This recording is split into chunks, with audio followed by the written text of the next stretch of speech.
moderator for this workshop. I would like to, this workshop is about breaking the silence as we can see, is identifying, addressing, and preventing child abuse. And we are honored to have as speakers and our sponsors. So we are going to start with, can we start with a word of prayer? Can anybody up to give us a short prayer since we are running out of time? Please give us a presentation of the organizational goals and objectives. Thank you. Okay, that's better. So, good morning, everyone. I am Fiona from Wem'afrika. I am the unit head of the humanitarian department. That is the department that is hosting this event. So, I'm honored to introduce to you an organization which is not just being brave, but an organization that is shifting mindsets and empowering communities. Amen. Please permit me, if amen and the leader just comes up. Thank you. So this is Wem'afrika, an NGO founded in 2016 by young African scholars at the Pan-African Institute of Development in Boya. So the name Wem'afrika is actually from a tribe in Douala, which means Wem means to arise, to stand, awake. Okay, so Wem'afrika, arise Africa, stand Africa. Glory to God. So the name Wem'afrika originated from the Douala tribe, which means awake. So if I say Wem'afrika, say arise Africa. Wem'afrika, arise Africa. Wem'afrika, arise Africa. And our objectives. Wem'afrika to impact the international by carrying out projects that will not only empower our communities, which exist among different countries worldwide. So Wem'afrika does all of these impactful projects through 7 departments. Okay? Organizing these events, amen. And then the humanitarian department of Wem'afrika focuses on psychosocial support, elderly support, protection of women, children, and even men. This department also gives health support. And this department also does emergency preparedness management, which means we give first aid trainings in crisis, when there have been a crisis, we can give first aid trainings in crisis response strategies. And we also have the gender department, we have the conflict management department, we also have the human rights department, the capacity building department, the environmental department, and the security department. So through these 7 departments, Wem'afrika is able to create impact in various domains through projects like this one, identifying, preventing, and addressing child abuse. Okay, and so we have our headquarters right in Boya. And we have footprints all over the country. We have branches in Yaoundé, one in Limbe, and Douala, where we carry out various projects. Okay, so we welcome collaborators, partners, volunteers, all of you who believe in this vision, who believe in this cause. Anyone at all who wants to see Africa and who wants to see Africa rise and stand. Amen. And survive. Join us as a volunteer, as a partner, or a collaborator. Let's make things happen in our community. This project, why this project? Why are we here? Why breaking the silence? Okay. Child abuse happens every day. Not just in the news. We watch news and we see things happen. Child abuse happens in our community. And yes, most of these child abuse cases unnoticed. People don't talk about them. People sideline this, which is not supposed to be so. So this project is here to change that. That's why we call it breaking the silence. People have been silent for so long. So this project is here to address these issues, to break the silence of child abuse. So we are launching this initiative to shine the light on the reality of child abuse in Cameroon, and also to empower our communities on how to take action. How can the community step in cases like this? That's why we are launching this project. This project doesn't just end today. We are actually launching. That means it's the beginning of the whole phase. It is a movement. Amen. We don't just end today. We continue. It's a movement. That's why we are involving the entire community. Because you don't need to be a professional. You don't need to be working in an NGO before you can actually step into cases like this. You just need to be someone who cares. Okay? So it doesn't involve just the NGO. Each and every one of us have the responsibility for every child. Because if one child is affected, there is a high probability that even your own child will be found wanting, will be a victim of circumstance. Amen. So our main goal here is to rise against child abuse. This means we are working in 4 areas, okay? We are trying to reduce child abuse and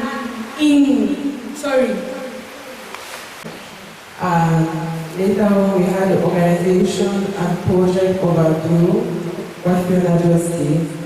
Thank you, Fiona. Now we are supposed to have distribution of questionnaires.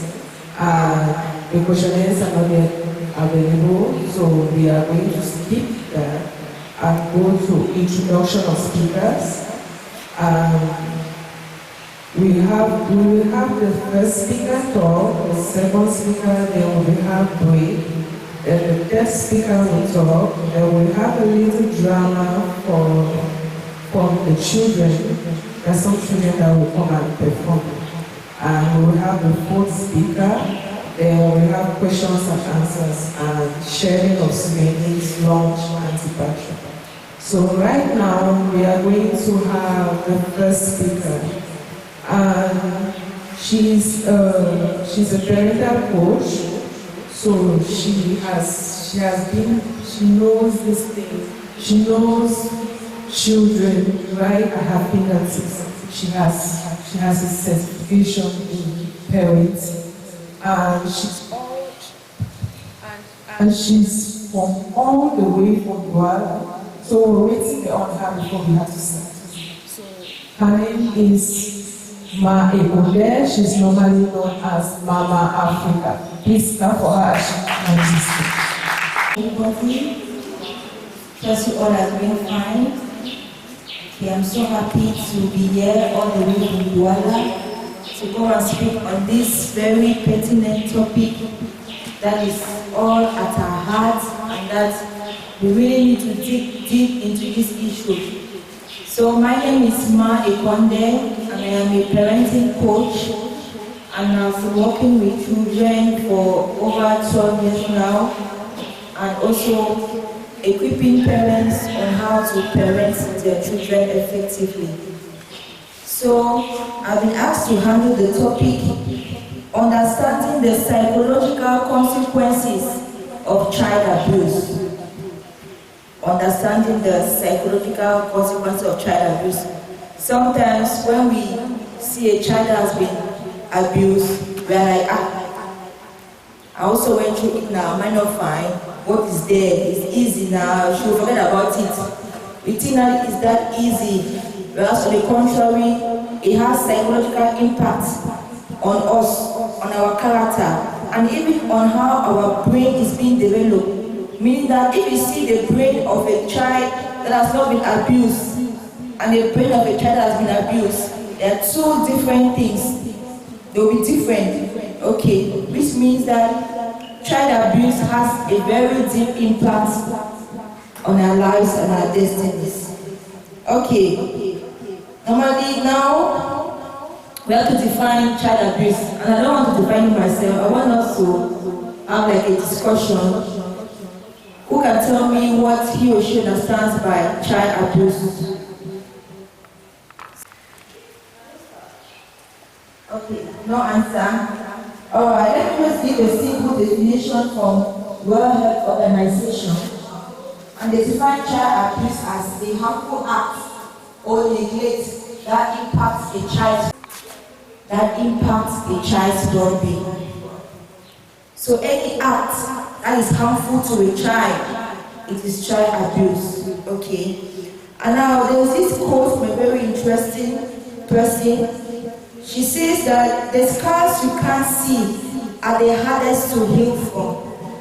Okay? Meaning that when a harmful act is being done to you, right?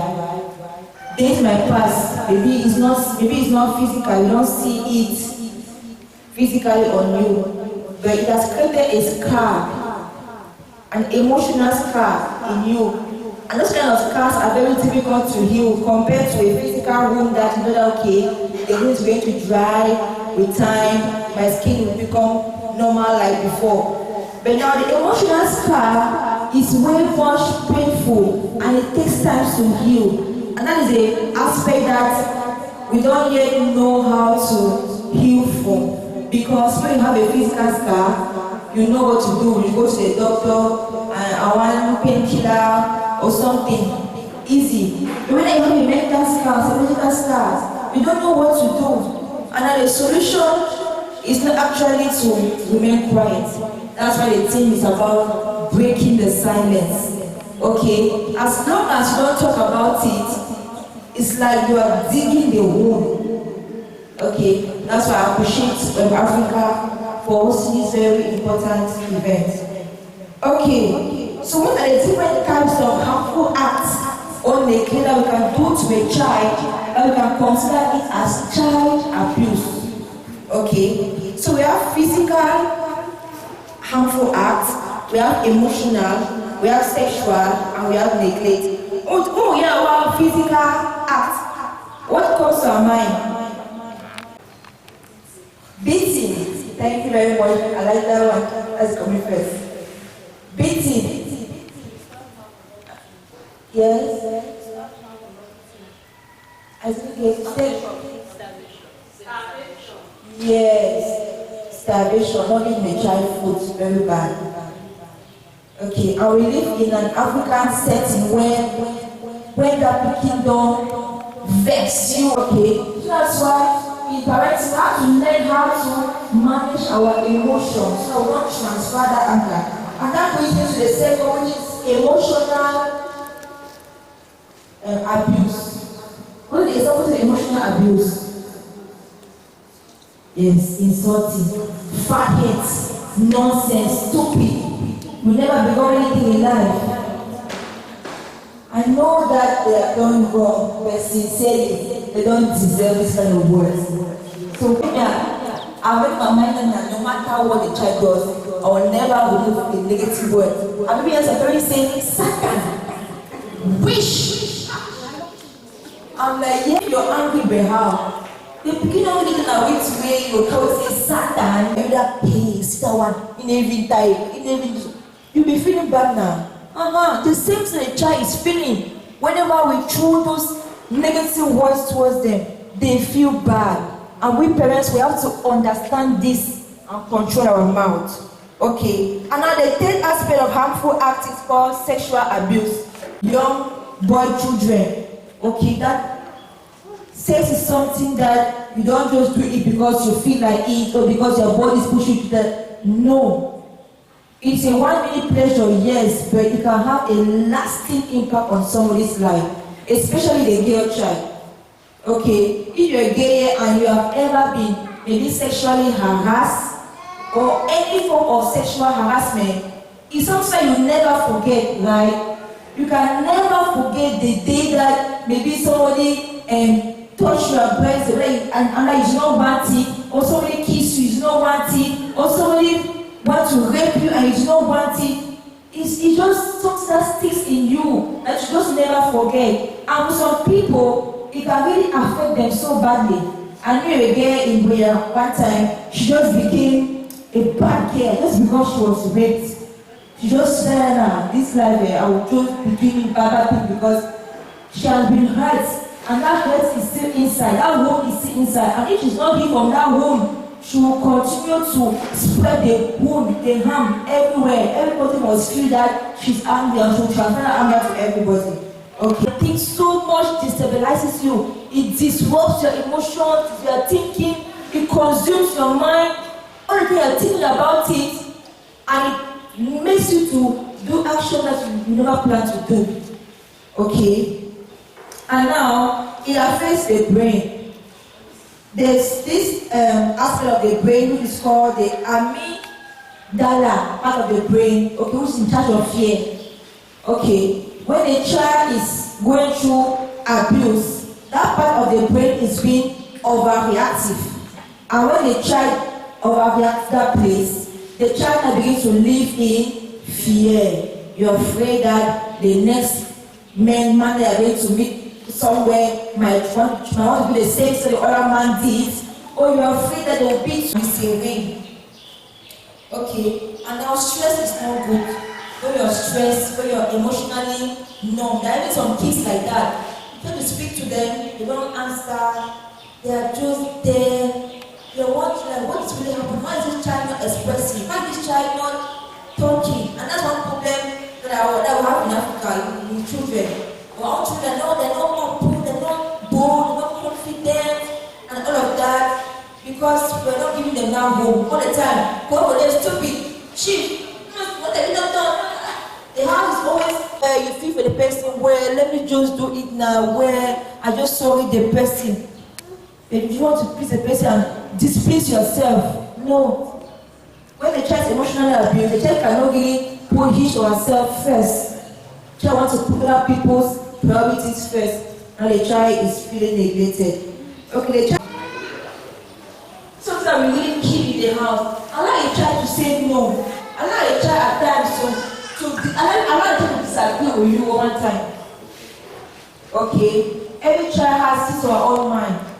A child should be able to say no and stand on it and set the boundary. Okay, I'm saying that I will remain a virgin till I get married. And I'll make up my mind, and it's like that. No matter what anybody say or do or what, I will keep myself.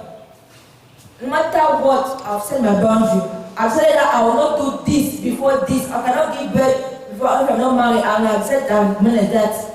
Understand? Set your boundaries and adapt to that. Okay, now what are the signs that a child has been physically abused? Okay, and the physical abuse, which is violence, beating the child till, or the child has not eaten or punished the child. Okay, so how do you know this one affects their character? It builds in them aggression.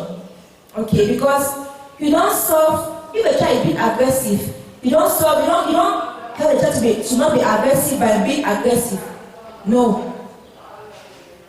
Okay, and this is what physical abuse does. It actually trains the child to be aggressive.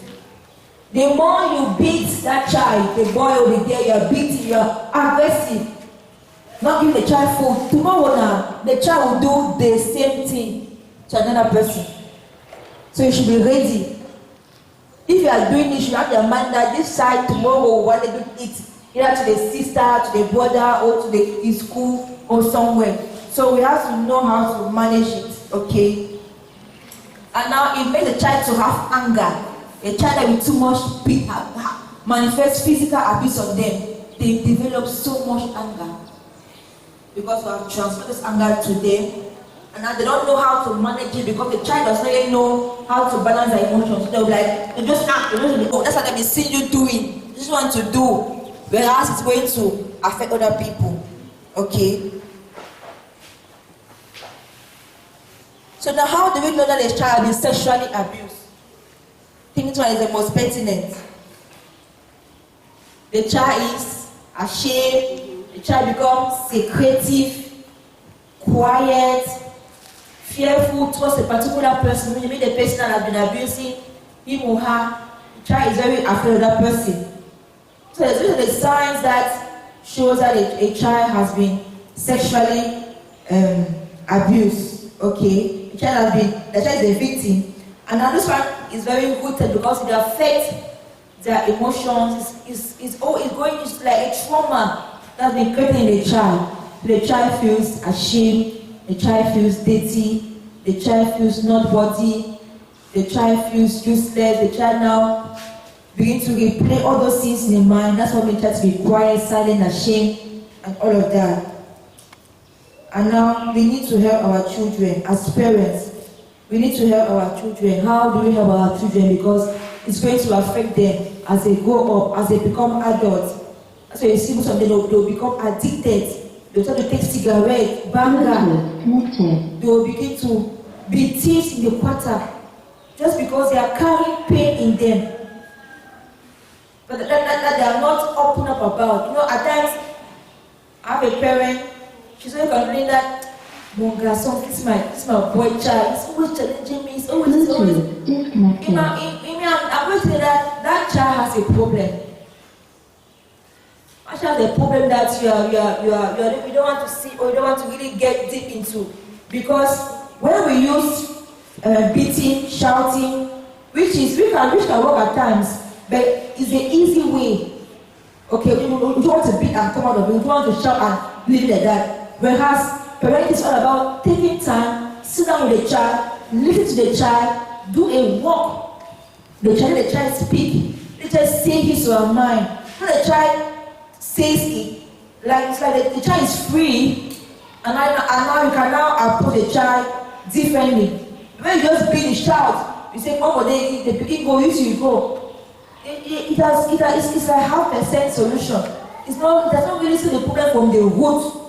Okay, if you sit down with a child, talk with the child, let the child tell you that one thing that he or she is afraid to tell you.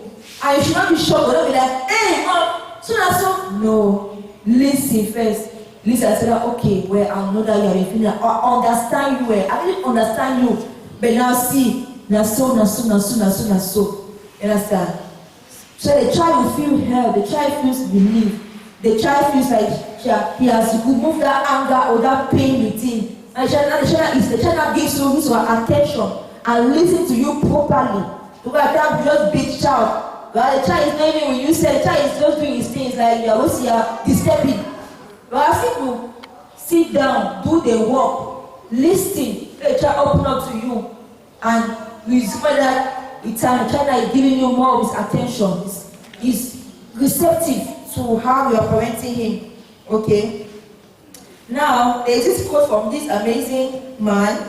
It's called Frederick Douglass. He said that it's easier to build strong children than to repair broken men.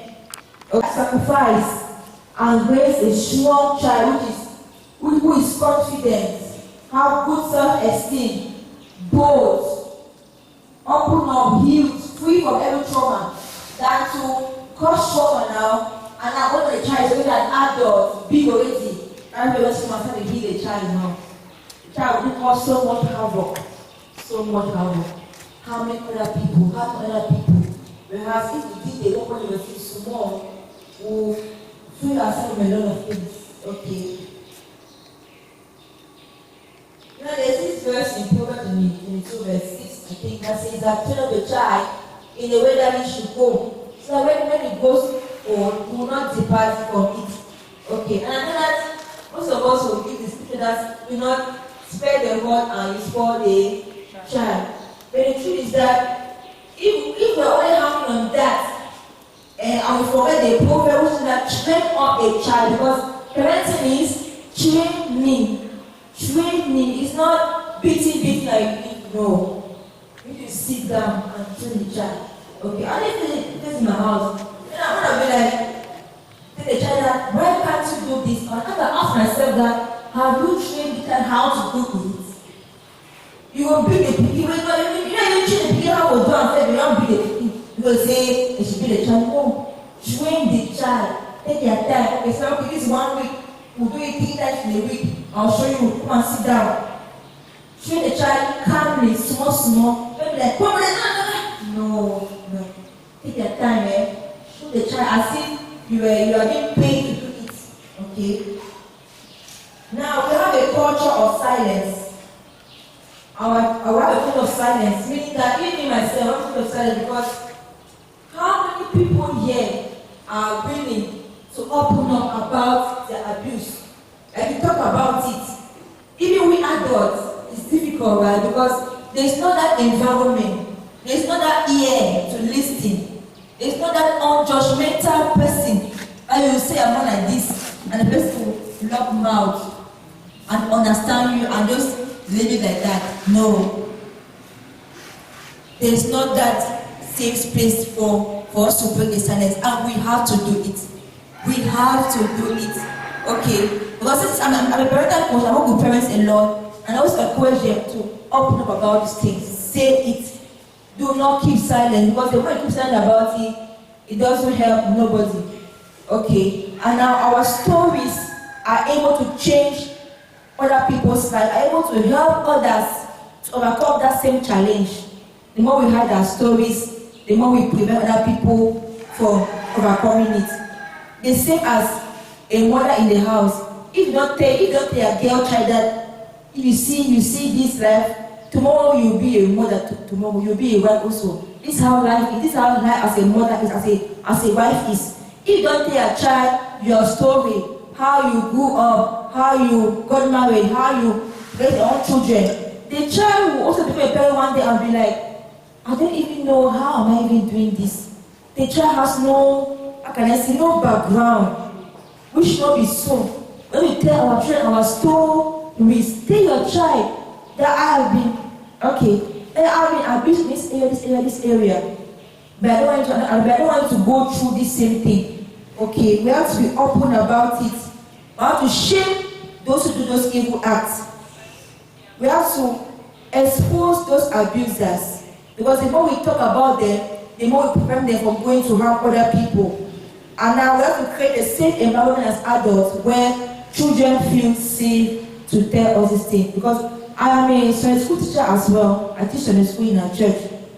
And I always make sure that I'm that auntie that you will hardly see me that I'm the one beating or shouting. No, I make my mind to be that auntie that I'm not always dancing, happy, the children. So that's like, I'm a professional, like a therapist, or a parenting coach, or a mental health coach. I can actually help you to work on your trauma, because all of us will have trauma. All of us, we have trauma. And now we need to identify it and work on it, okay? Because trauma is not our fault, but healing is our responsibility. We are all traumatized, it's true. Something bad has happened in our lives when we're young. That's happened, that happened. But now, it's our responsibility to heal from those trauma, because it's not the end of the world. Okay, you can heal and become better, and become confident, and become the best version of yourself. But you need to first of all take care of yourself by healing yourself, okay? So as parents, let us be those people who create a safe environment for our children to open up, okay? And as children, let's also be open enough to tell our parents all the things that happen to us. Let them be afraid. Because no matter if they say they will kill you, they will not kill you. Open up and say what the person has done to you that's hurting you. Say your mind. If you're angry, say it. Okay? Because by talking about it, that's like 50% freedom. Okay? Every child deserves love, every parent deserves support, and communities must choose to protect our children rather than being silenced over it. Thank you. Let's clap. Thank you so much. Madekunle is here all the way from Douala. We want to thank you for that sacrifice, because we know it's not easy. Thank you so much. Please, let's clap for her again. Okay, we will have a second speaker, Orio Chiso Table. She's going to tell us about identification and response to child abuse. She is a humanitarian activist. She is a child abuse officer and a children advocate, and she is here all the way from Yaoundé. Please, let's give a round of applause for Fiona Lima. Thank you once again for this opportunity to share with us. Amen. And I'll apologize again. I'll be saying a lot of amen, glory to God, because I speak a lot in church. Amen. So anytime I hold a mic, I'm in church. So glory to God. So I'm going to be talking to us about identifying and responding on child abuse. And I really want to appreciate Madame Ma Ekonde for all that she shared. She has a lot of experience. I really applaud her that, because she has highlighted some points that I had to struggle to explain, and I really appreciate it. She really went detailing in how to identify little traces of child abuse. So I'm just going to continue from where she ended. Okay, let me just start with a little story. There was a child at 6 years old who had a girl child actually, who had a very strict father. Her father was just so strict, so she grew up in fear. You understand that kind of environment? She could not relate to her father like Papa, Daddy. It was just, her father was like a master. You understand? But he was so strict. When he comes like that, when he's present, that child, she was the last child, she was going to hide.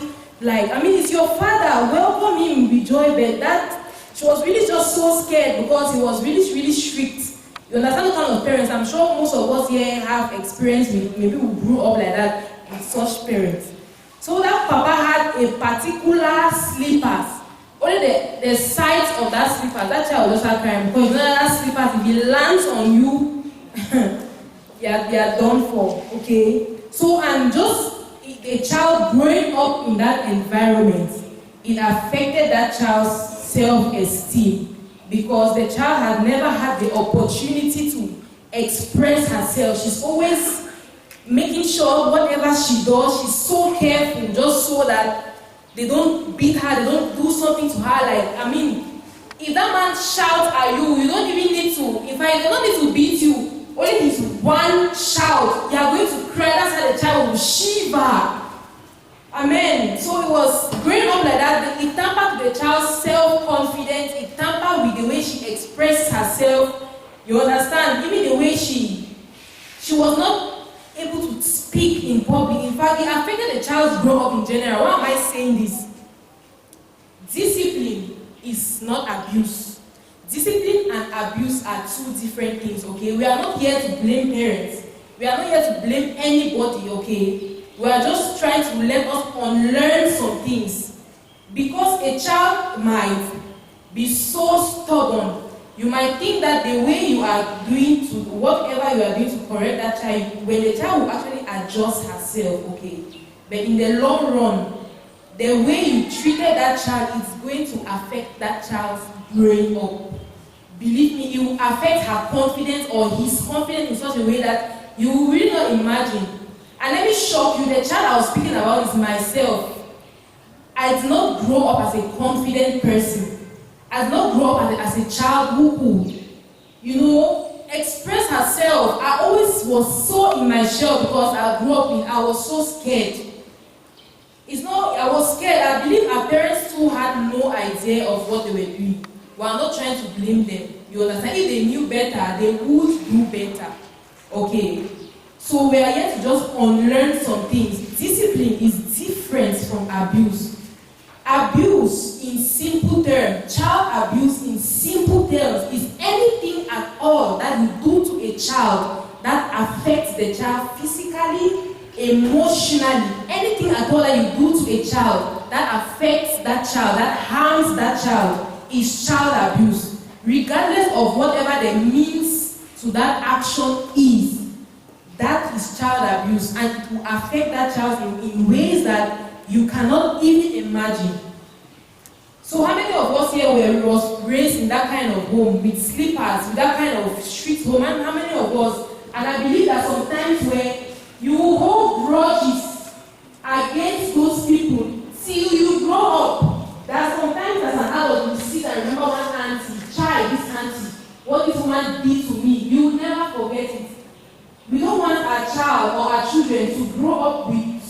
grudges.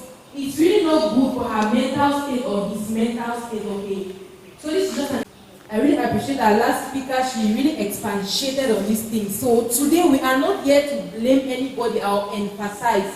We are just here to unlearn some things, to find better ways to approach some certain kind of things, because there is a better way to approach stubborn children. There is a way to discipline a child that will not have, that you will not be inflicting harm on that child.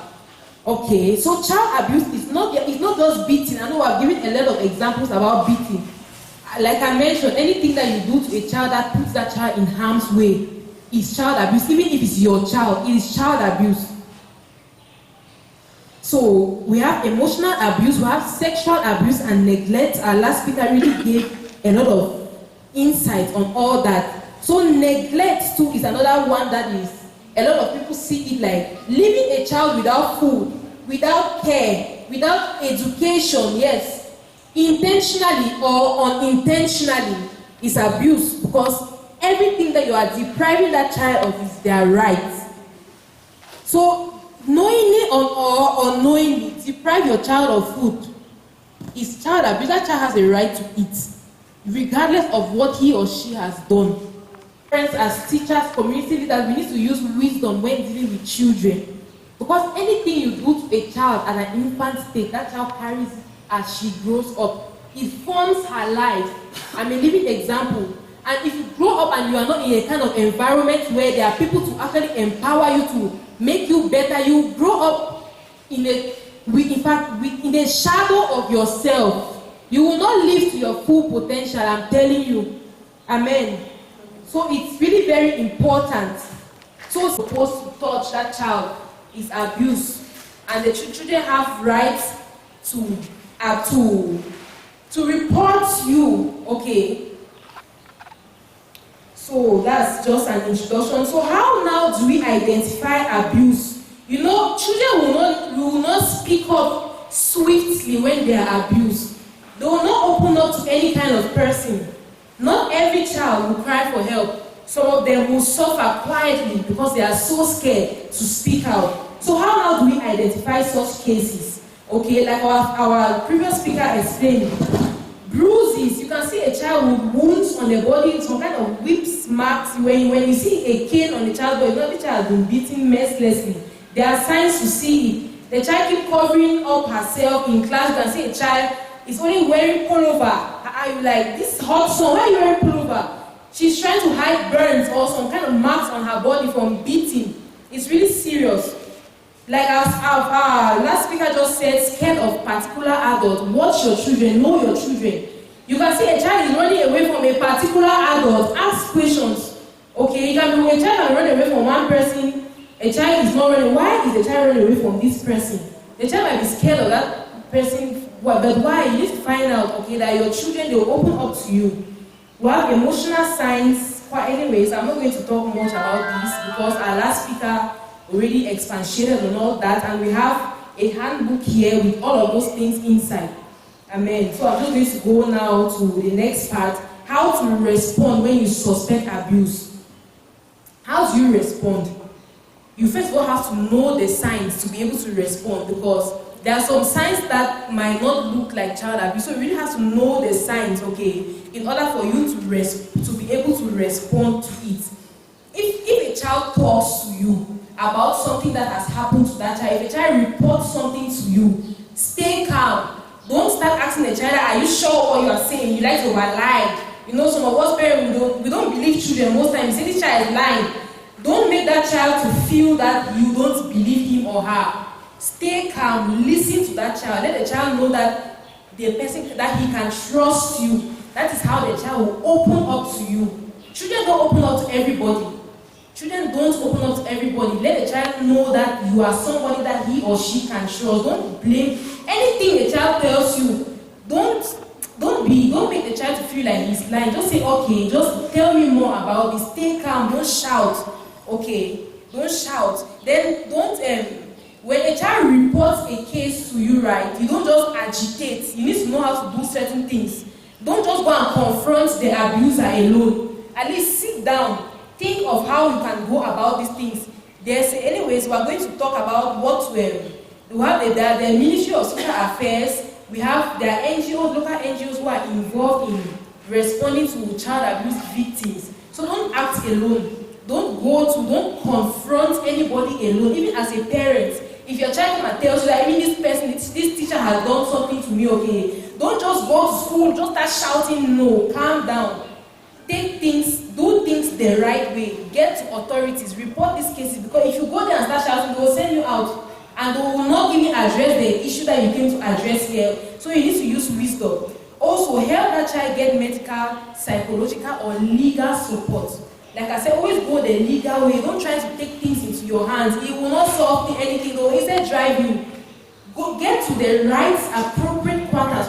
We have the handbook here with everything included. Where exactly you should go to report such cases. So I'm not going to elaborate on that because of time. So like I emphasized earlier, you don't need to be a professional. You don't need to be an NGO worker. You don't need to be a child protection officer before you respond to abuse cases. You just need to be someone who cares. You just need to be someone who is a parent, who has her own child. Imagine if something happens to your child, you will not sit quiet.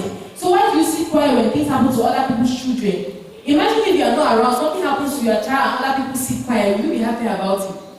So it's good that we too, at least, these children that we are in. There's a reason why God made us to be in a community. If God did not see a community as important, there's a reason why all human beings are on planet Earth. There's a reason for community. Because one thing that affects one person, it will definitely affect you indirectly or directly. A child has been abused and grow up and come and marry your daughter and be suffering her, inflicting all that pain on her. You see how this thing, one way or the other, it gets back to us. So it's really important that we don't sit quiet. When you see something, say something, do something, do not sit quiet about it. Okay? I just want to I have a niece, right? There are things that she will never tell her mother, that she will come and tell me. That child will not hide anything from me. Why? Because anything when she tells me something, she knows that I must solve her problem. If she comes and reports something to me, for this is that when you see something, say something, do something about it. Don't just sit quiet. Okay? And also, I just want to conclude. I know we have questions in our minds, and I really want to clarify that.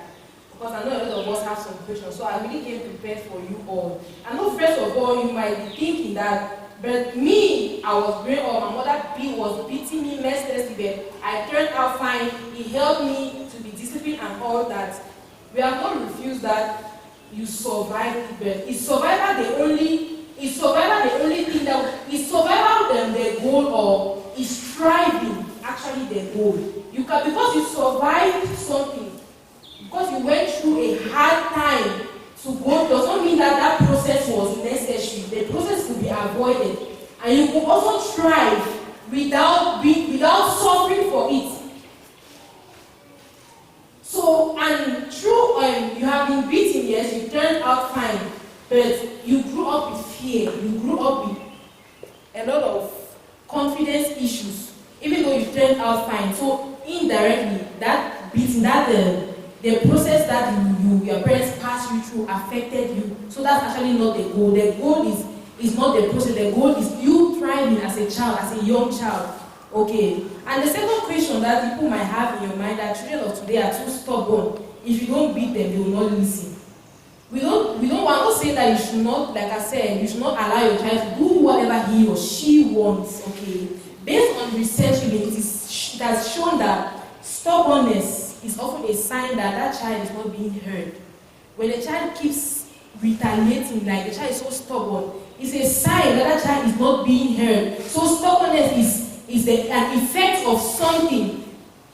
There are parents that don't even want to listen to anything that child is saying. There are parents that I've seen parents who don't believe anything that comes out of the mouth of their child. Tell me how that kind of child will not be stubborn. So we can discipline a child without actually inflicting fear. Be firm. Okay, be firm, but don't abuse a child. Be firm in your decisions. If you want to punish a child rather than inflicting pain on that child, take away that child some of the privileges that they enjoy. Children like some kinds of things that when you take that thing away from them, they'll grow mad. With time, they are going to adjust that. If I don't do this, mommy just can't come and do this, and they don't like that.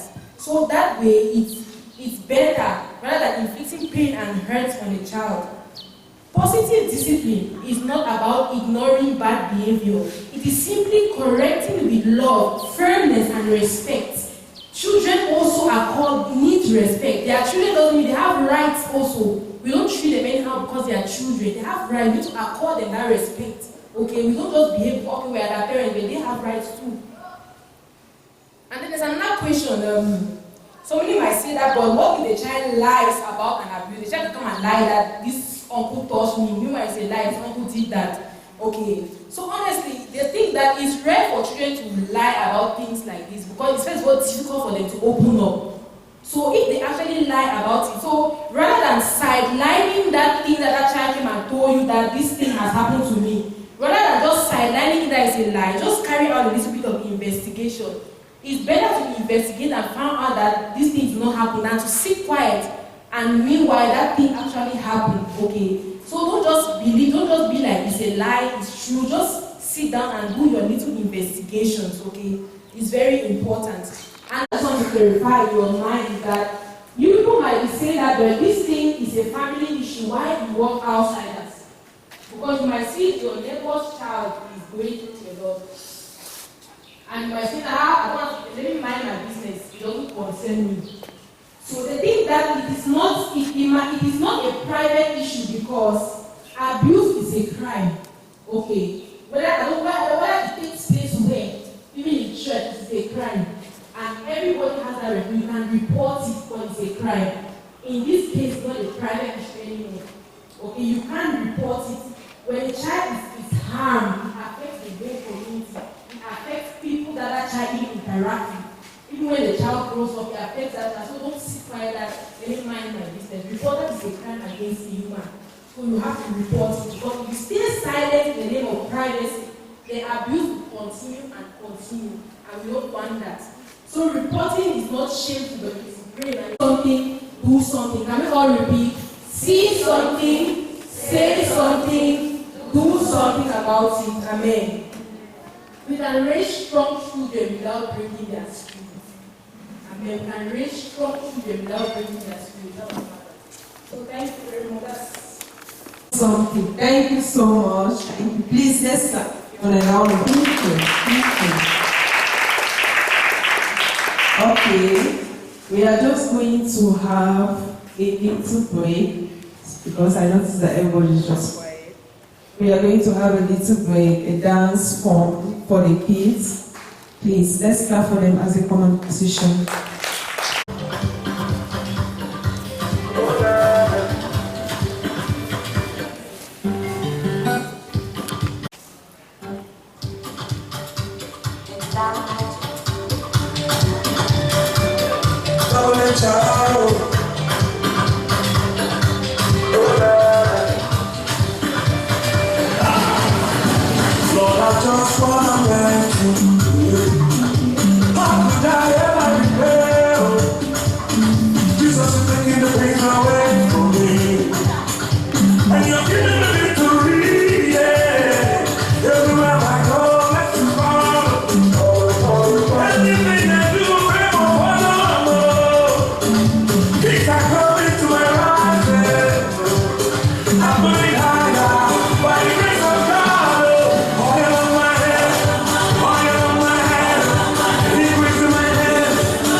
Come on.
course of the event, we noticed some speakers on the stage. I'm sorry I didn't introduce them. Now we are going to have a talk from Barrister. Okay, let me just introduce. Okay, let me introduce who Barrister is. His name is Barrister Elvis Bissau, and he has been active in practice for. He has been put in 18 active years. Please, let's clap. It's not easy, okay? Yes, and he is also a consultant board member in Environmental Protection and Developmental Association here in my form. Okay, so Barrister to talk about how we can report cases, reporting mechanisms and legal frameworks, local child protection laws, and steps to take when abuse is suspected or disclosed. We have to give a round of applause for Barrister.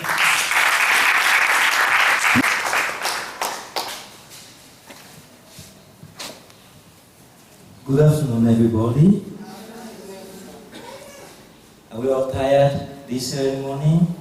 Is it the rain? We're not responding to our greetings. Not yet tired? Alright.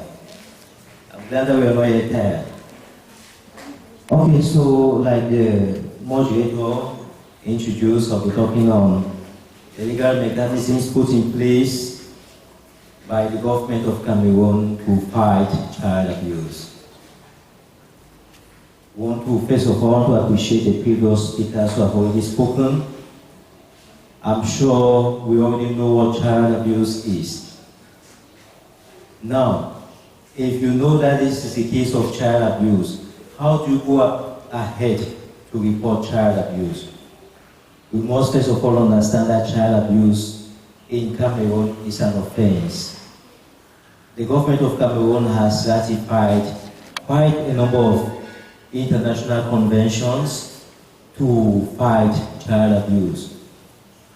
The first one that the government has ratified is a convention on the rights of the child. That convention specifically talks about the right of a child to a name, to nationality, to know and be cared for by parents. The last speaker highlighted that aspect. So she was not speaking from the air. She was not speaking from nowhere.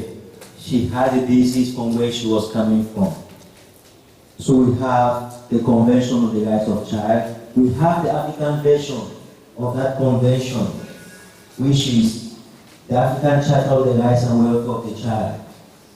We equally have the 1949 Geneva Conventions and their optional protocols. It's unfortunate that I came a bit late when the first speaker had already identified cases of child abuse. I don't know whether she mentioned the fact that the use of child soldiers in conflicts is a child abuse as well. If she did not, then we should know that the use of child soldiers in conflict situations is a child abuse. For example, in the crisis that rocked the northwest and southwest regions, there were cases where some of the non-armed state groups, I don't want to call their names, but legally speaking, they are referred to as non-armed state groups. There are cases where they recruited children below the ages of 18 years to fight. So the law says that it is child abuse and it is prohibited by the 1949 Geneva Conventions and the additional protocols. That law says that from the ages of 18 below, you cannot recruit a child as a soldier in conflict situations. And if you do, you should be prosecuted. If the government of Cameroon cannot prosecute you or is unwilling to prosecute you, the International Criminal Court can come in to prosecute those who recruit child soldiers. We only have the United Nations Convention Against Transnational Organized Crimes and the Protocol to Prevent, Suppress and Punish Trafficking in Persons, especially women and children. What do we mean by transnational organized crimes?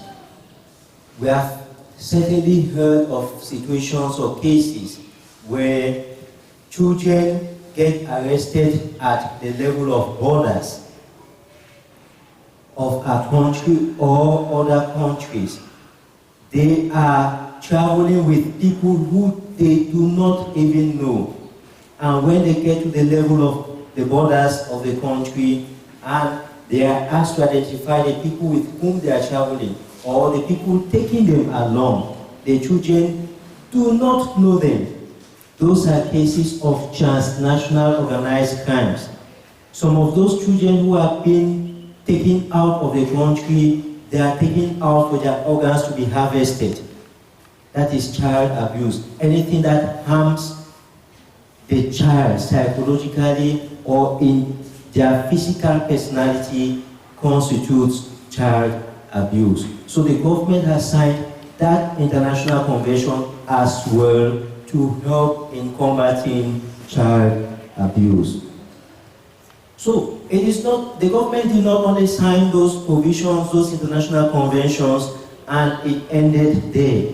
The government has a duty to ensure that they domesticate those provisions.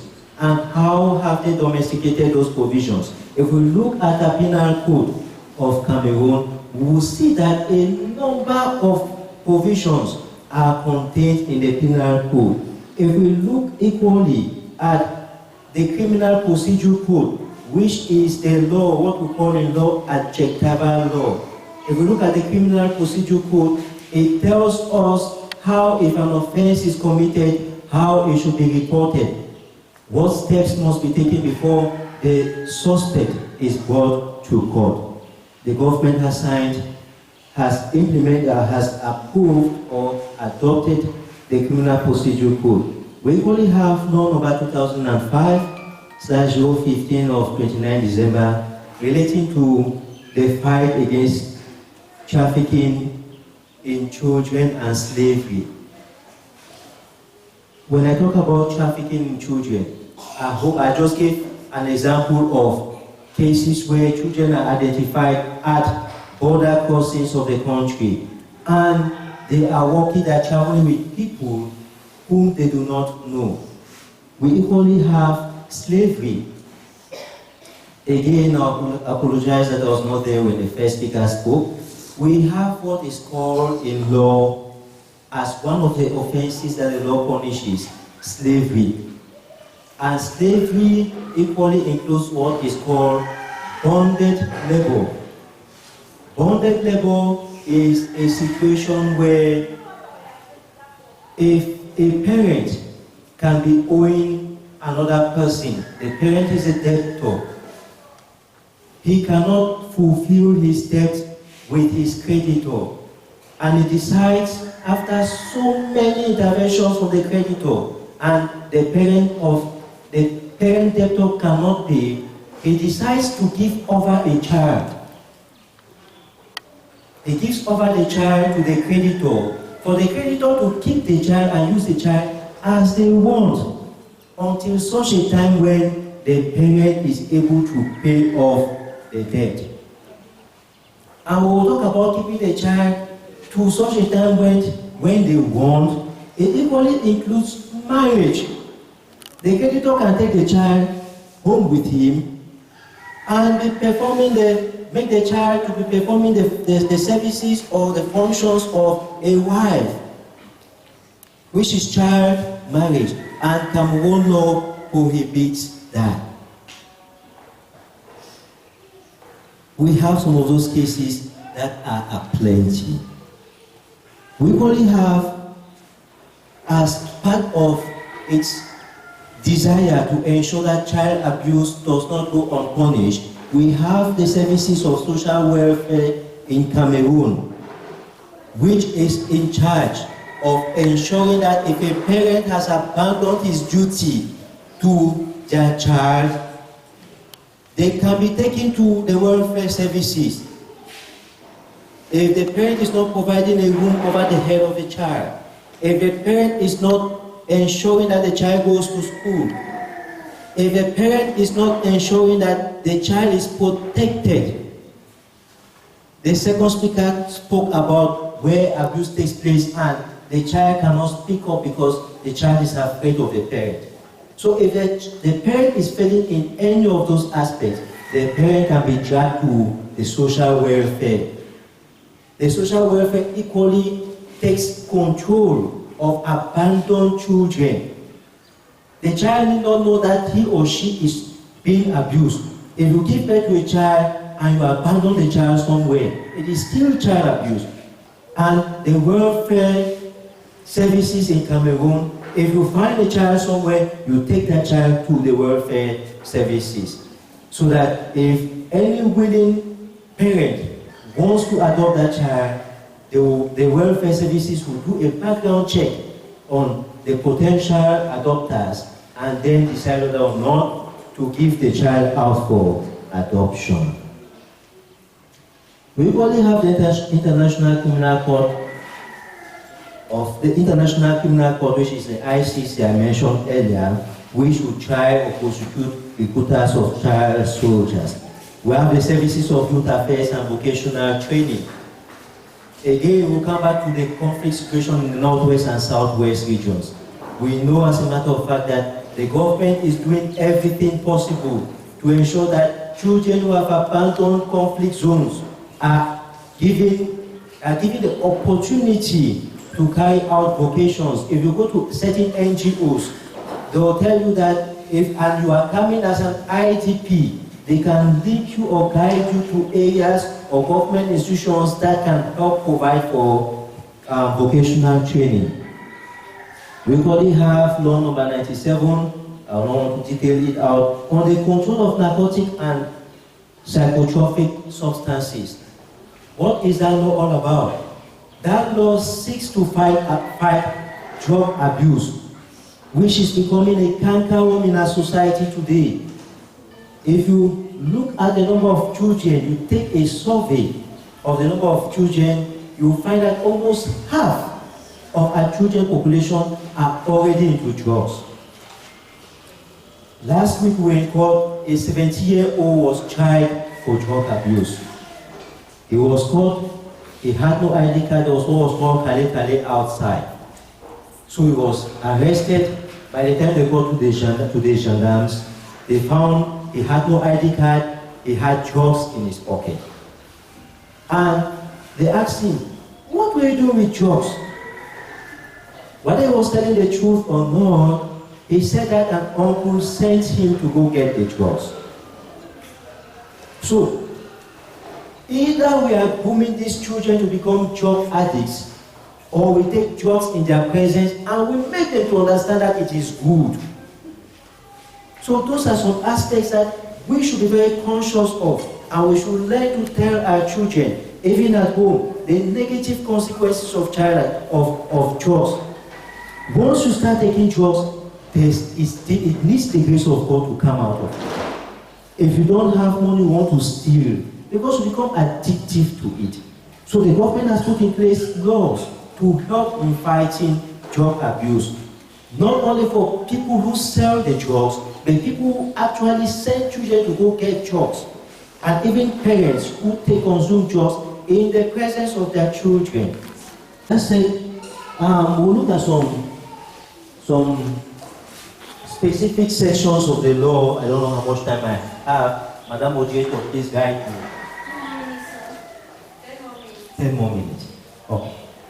So we will look at some specific provisions of the penal code that seeks to fight child abuse, especially on the sexual abuse, the sexual action on child abuse.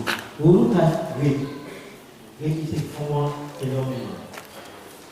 Without consent, obtained either by force or moral ascendancy.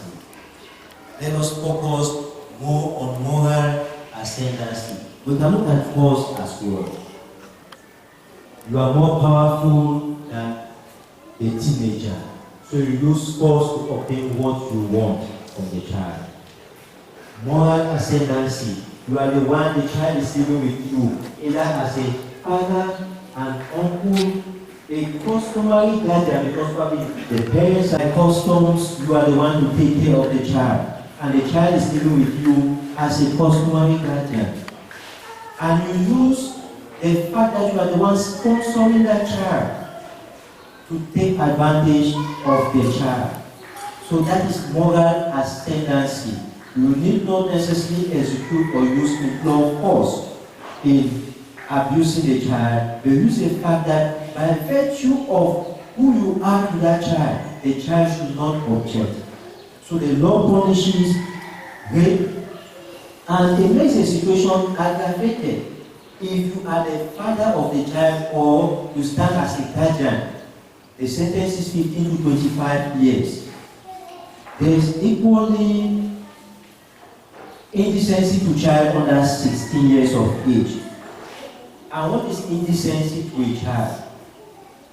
Indecency simply means that you expose your sex, whether it is a male or a female, because a child is a child, and given the society that we are living in nowadays, there is lesbianism, there is gayism, and all what not, LGBTQ, etc. So, if you expose your sexual organs to a child without the child's consent, you are abusing that child. That's what indecency to a child means. Any child below the age of 21 years, the law in this situation makes it 21 years, not only 18. Now, if that exposure does not end at exposing your sexual or intimate part to a child, if it goes further with actual sexual intercourse, the offense becomes even more aggravated. And the law talks about 10 to 15 years. If you use force, then it is a life imprisonment. So we should educate our children on the importance of opening up once they find these situations or they find themselves in these situations of abuse. We have corruption of youth, which is the encouragement by one person to a child. You can have a child, you see is beautiful, you do not have interest in the child, but you tell the child that this my brother loves you. If you go down to bed with him, he will take care of you, provide anything you want. That's corruption of youth. We only have enslavement, which we already mentioned earlier. That's slavery. We have those scenarios. We have immoral earnings. What the law calls immoral earnings. Immoral earnings simply means the facilitation of another person's prostitution, the sharing of the proceeds from that prostitution, and if you are being subsidized from the prostitution of another person. So if you have a child who has been trafficked, we equally at those border zones, again, you do not only have cases where we want to harvest the organs of children, but some of them are forcefully taken out from their regular places of residence to be trafficked as sex slaves. So if you are living off the sexual exploitation of another person, it simply means that you are in violation of you are in violation of child abuse.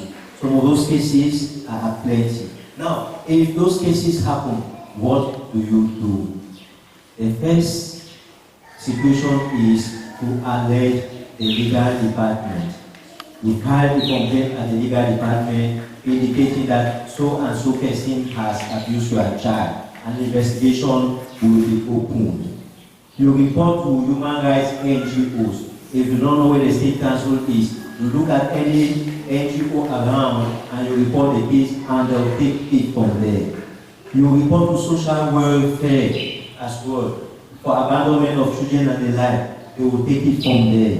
You can bring an action before the court or the mayor for the establishment of a child's birth certificate. Because having a birth certificate is a right of the child. If a child does not have a birth certificate, that child does not exist.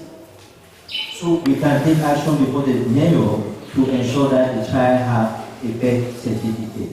We can collaborate with the government or the ICC to ensure that people who have been found or who are suspected to have been found guilty of recruiting child soldiers should be prosecuted. Let us end the presentation here, and if you have any questions, we'll happily have those questions. Yes, for this very qualified information, please clap for Barrister. Okay. This event would have been carried or without our sponsors, and we want to appreciate our sponsors for sponsoring this event. And we have one representative, Azudev. She will talk about what Azudev is all about. Please let's start for her, because it's not easy. All these things, we never pay for entry, thanks to our sponsors. For the fact that they trust us, for the cost. Please, I would like us to do a small exercise before I begin. Please, I have just 5 minutes for this. I don't know if it's all right now. Please. Can we rise up?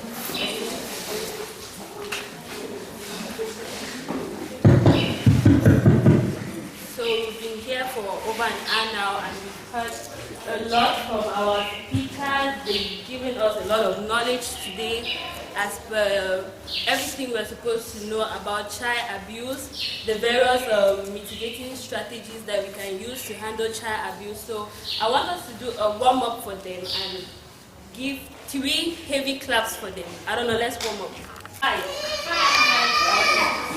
Warm up.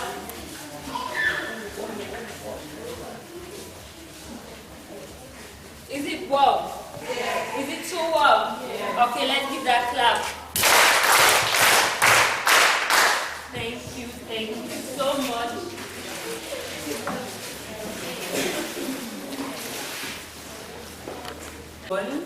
I'm here on behalf of Azudev, and I go by name Binka Flora. And I want to thank us so far for staying up to this time. I know it's not easy, especially with our mothers with the babies. So I really appreciate all of you, and I thank you all for coming to attend this event with us. Today we are gathered under a shared mission to break the silence surrounding child abuse and to build a future where every child thrives in safety and dignity. On behalf of Azudev, that is Action for Sustainable Development, Cameroon, I am honored to stand alongside Wem'afrika and all partners here today.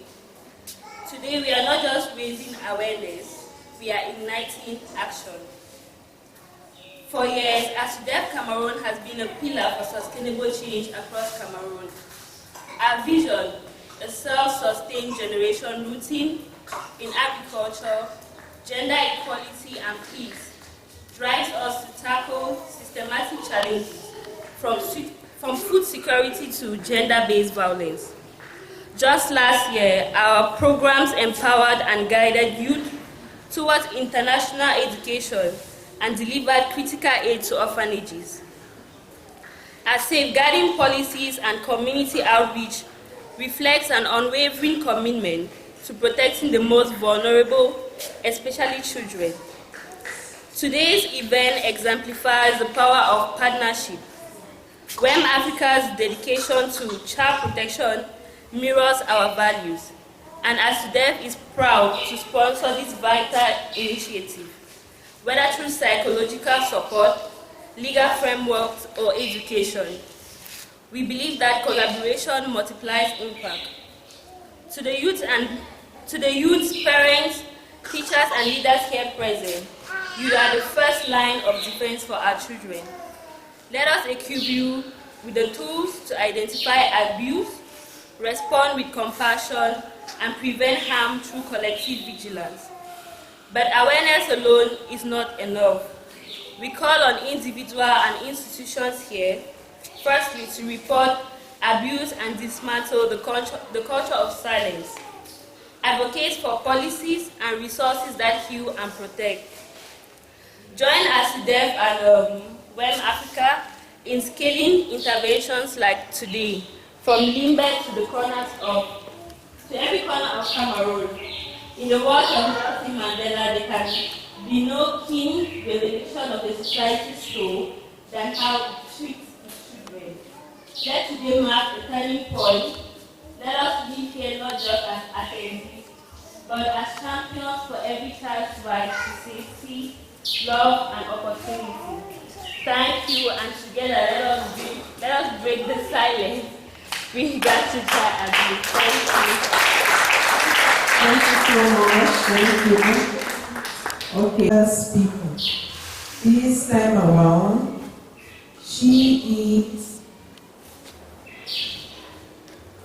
Okay, her name is Mrs. August Courtney. She is a devoted mother, an entrepreneur, and an advocate for autistic children and special needs. She is a founder of Zion Hope Foundation. She empowers kids with unique abilities and promoting acceptance and inclusion. Her passion and dedication have made a lasting impact, inspiring hope and transforming lives. Please, as I introduce this speaker, let's give a round of applause because she is the founder of Zion Hope and she's back in the country. She said she will come here herself because I've been contacting her saying, send a representative. She said no, she will come here herself. Please, let's give a round of applause for Mrs. August Courtney.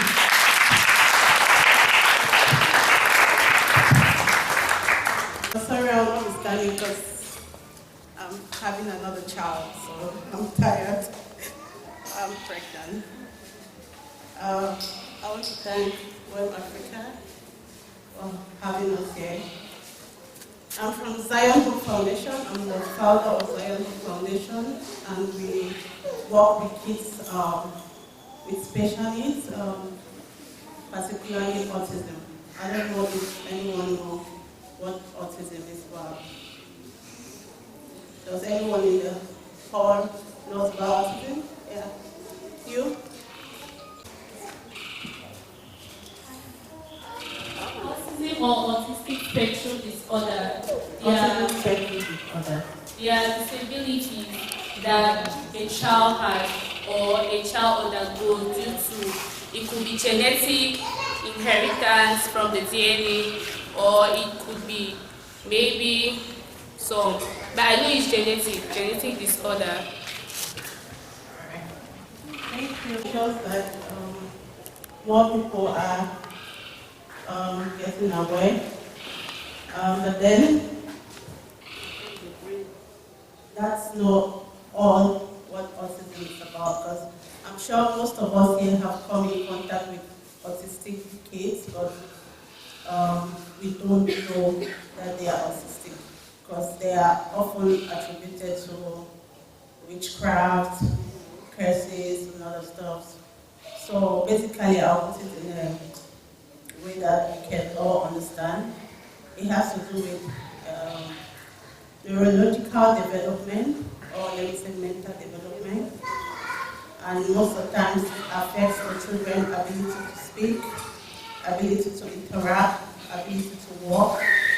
You can see a 6-year-old child who's unable to walk or talk and find it very difficult to interact or associate in their environment. And I came to a realization of a mother with a son that has autism.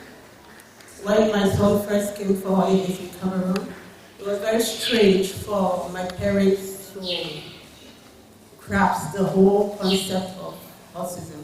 So it was difficult for them because they thought he has been bewitched or he was cursed. So I realized that we have literally or no knowledge of what autism is about them. That was what gave me the inspiration to come up with Zion Hope Foundation. So here we are today. We've come a long way, and I think we're creating more awareness, and people are getting to accept autism more and try to believe that. I try to believe that people are tending to normalize it and understand that it's not witchcraft, it's not curse, it's a problem which is not genetic. Correct me. There is no research yet that shows that there is a particular cause for autism, but genetics is not a cause for autism. It just happens, and we tend to say there are kids with different abilities. Their normal is not a regular normal. So, yeah, I want to thank Wem'afrika once more for giving us this platform. And I can say most of my colleagues have already touched some of the points of child abuse that I wanted to touch as well. It's a whole spectrum and it entails a lot. But then I'll go to make the session more interactive because I'm tired. I cannot talk for long. I'm breathing heavily already. So I want directly to, because I understand everyone knows the meaning of sexual abuse, child abuse already, and how child abuse doesn't only entail physical abuse, sexual abuse, negligence, or verbal or emotional abuse. So it entails a lot, and I'm happy to hear from my colleague here that there are laws in place in Cameroon that those acts are being punished over. So I'll talk on the African upbringing of children. I don't know if anyone spoke about it. So we have a particular term where when we act over there or my child act up, I use statement like, I'll bring you up the African way, because it's immediately it brings fear. So I'm sure parents here already, or kids themselves, they know what African upbringing is. It has to do with shouting at the child, beating up a child, and then we think it's discipline. But then there's a fine line between discipline and abuse. Because most parents think they are disciplining those children, but then the intention of the discipline does matter. Because when you inflict abuse or correction in the wrong way in a child, it tends to leave a long-term impact, not only in the child, in the grown-up as well, of traumas. Most times, before I traveled, I can remember I couldn't speak up in public. And we think we don't go through abuse, but when you travel and you get the exposure and how things are done differently, you realize that there are certain things that you've gone through in your life that are considered abuse and that have instilled fear in you, that you're unable to do certain things. So it's a long-term trauma, and you start realizing it once you grow old. you start developing complex, inferiority complex among your peers. You start being unable to speak up your mind freely because you're scared to fail or to say the wrong things because your parents have already impacted that fear in you.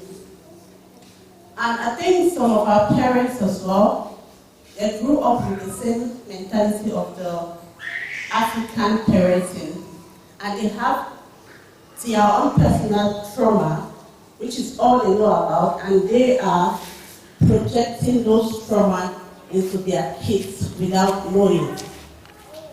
So, as a parent, I took it upon myself to see where I was lacking and the resentment that I started realizing I had towards my parents for the upbringing that they thought they did the best. Because I grew up in a very,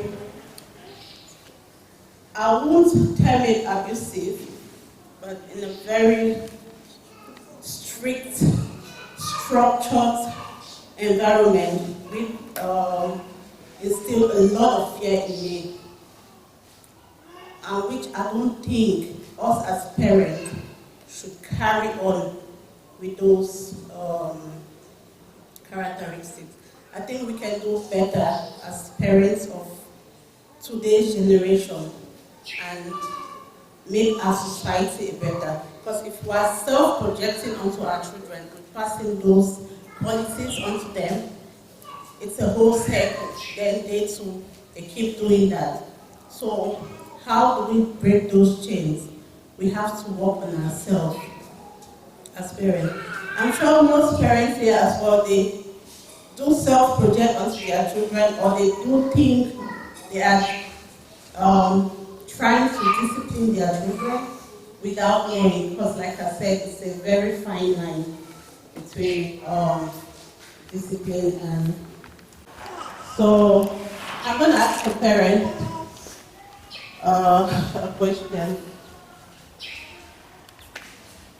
Do you think correcting the child by shouting or beating them is the right way to train a child? No matter how stubborn they are. Let me rephrase. Which parent has corrected their children through beating or scolding? Which of the parents?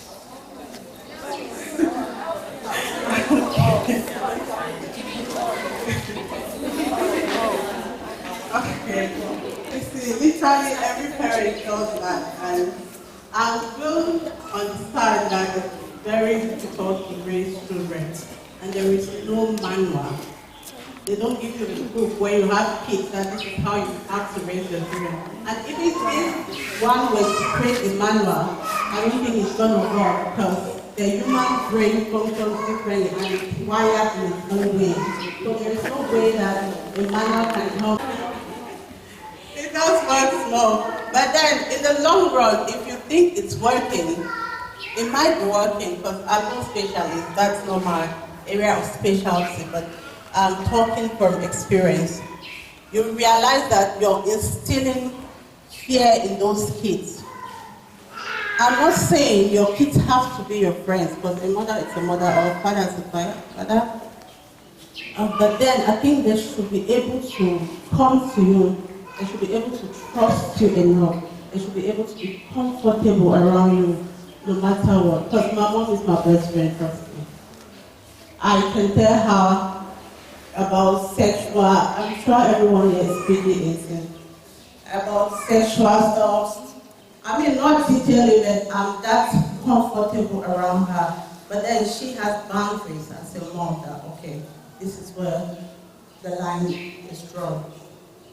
So you can think it's working, but then as it grows, or as they grow up, they begin to realize that they are unable to express themselves openly.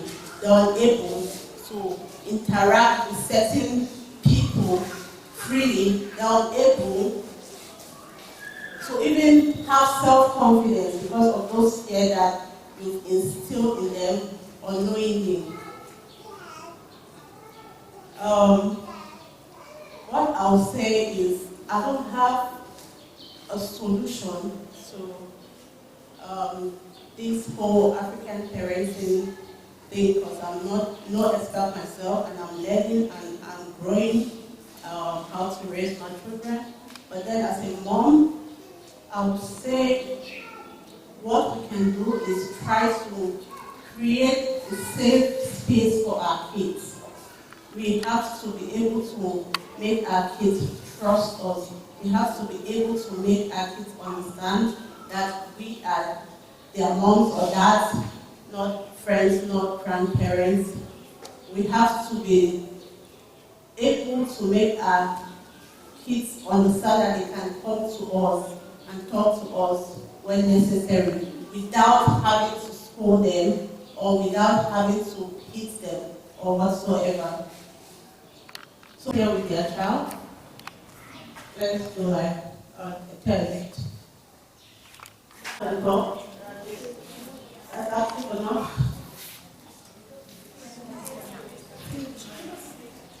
Alright. So your mom is going to ask you some questions, right? And you're going to answer them.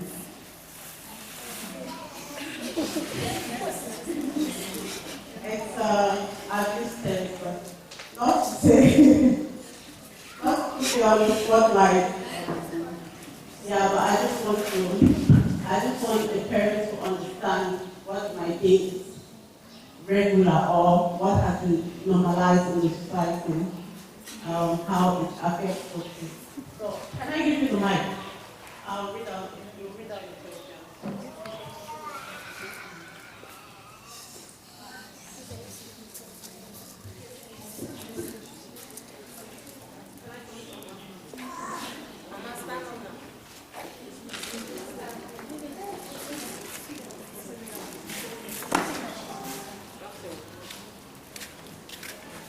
Hello, Mom. Don't be scared, it's fine. So you're going to ask your child this question. And this, if she responds to this, it's not normal. If she responds to this, it's okay. So ask her first question. I'll give you something. Oh, really? Okay, should I read it out for you? Yeah. What's your name? Oh, you answer. What's your name? Faith. How old are you?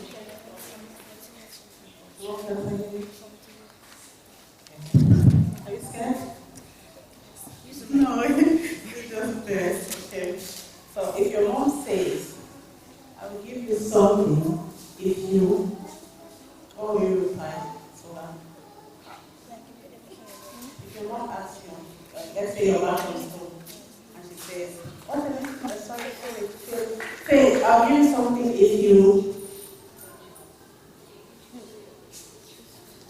Like, what's the reward? What's the reward? I'll give you something if you. What should we do? Yeah.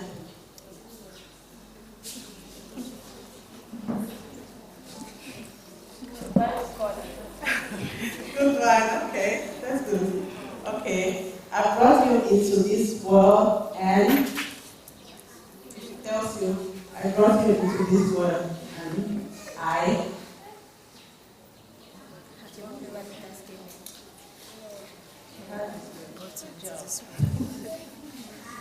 Okay, often, I'm doing this because often children will be like, I can take you out.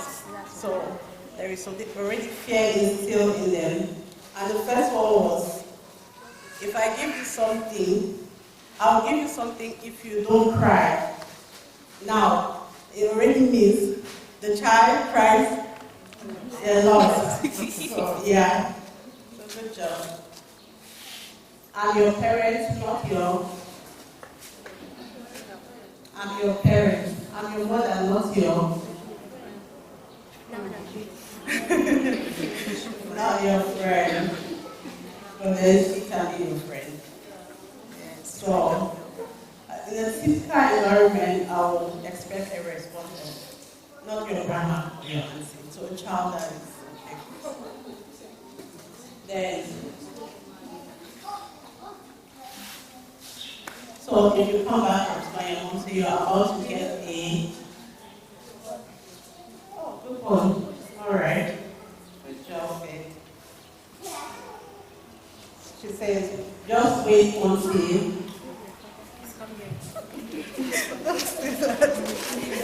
She says, just wait until. Just wait until we meet you there. Okay. If she says, just wait until she'll meet you there, what exactly comes to mind?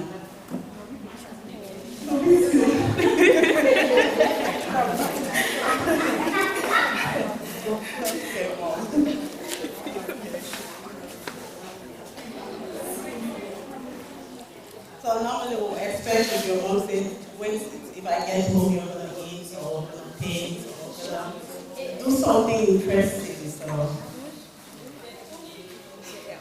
And if she tells you, do you know how much you have? It's a question. Do you know how much I know? If your mom tells you that, what's your response? So sweet. That's nice. Love of faith. Doing an amazing job, and this is an example of the little things that we say to our children that we don't realize how much of an impact it can cause to them and how it's going to affect them in the future and how it can trigger certain things. So I think we should work on our approach, our attitude towards our children, our language, how we talk to them, how we let's be more hands towards our children. Because I know that that's so I can't say anything. I can't say that around. But let's try as parents to do our best to make tomorrow a better tomorrow for our kids. Thank you all for having me. Thank you, Madam Hero Scott. Thank you. Please a round of applause for her. Okay, I am so sorry. I would like to acknowledge in our midst the presence of the social head of center. Her name is Madam Adeline Kong. Please, she works in the Ministry of Social Affairs. Please, can you stand? Okay, please, Madam Adeline has something to tell us before we take questions and answers. Thank you.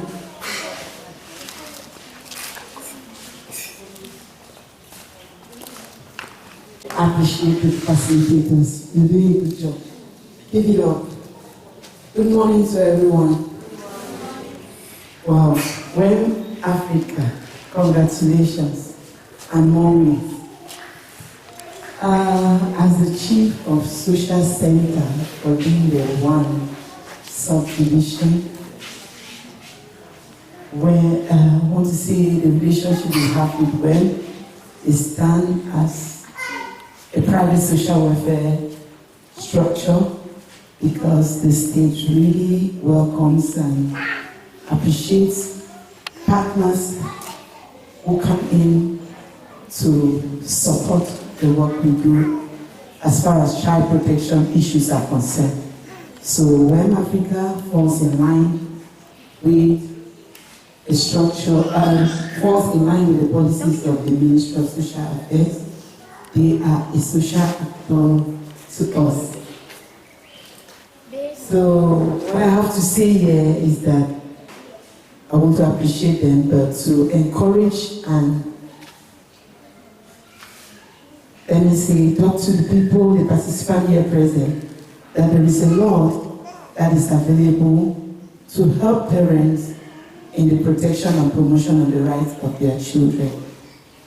Our children are being abused on a daily basis, and the abusers are right under our noses.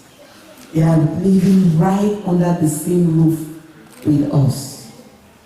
We have to start going by everyone's experience or testimony in the hall, not leave this place. And I want to say, I'm not just a chief of social center, but I'm a social worker by protection. I want to say that to an extent, I'm a survivor. I'm proud to say I'm a survivor. You do something, you say something, I'm standing here to say it today because I've been practicing for close to, I'm 1 year younger than barrister when it comes to practice. And my end of the area of intervention or practice has exposed me to a lot of strength. Our environment, before diving into what the state is doing, I want us to know that our context, first of all, is so abusive. We are living in a very abusive environment. That's the truth. Truth. When I say I'm a survivor, I never dreamt of social work. I dreamt of being a medical doctor or a pharmacist. That was my dream. But along the line, I grew up in a lot of abuse, which was very normal. That's the normal way of raising a child. If you dare speak up, you're in trouble. You're telling lies. They tag you a liar. But then, that has just made me to be a strong woman and a strong social worker. So I can share my experience wherever I go. The experience I share is for you to gain strength. It's not a challenge, but pick up courage. In your own little way, you can impact your environment and your society. The reality, if you ask me any question about our environment for the children, parents, bear at the back of your mind that you are living in an abusive environment. So what do you need to do to help your kids, to protect them and to promote their rights? This is the first action. Attending this program today is the first action for some of the parents who they are experiencing this kind of interaction for the first time. But for those who it's not their first time, it's an added advantage. Secondly, you have to speak out. We have a kind of funny mentality when it comes to social affairs in Cameroon. Am I out of point? What do we know about social affairs? Well, please, coordinator, you give me some time. What do we know about social affairs? Let me call it the way we know it. Social welfare. I will take you to the social welfare. What is your intention? Can somebody say something?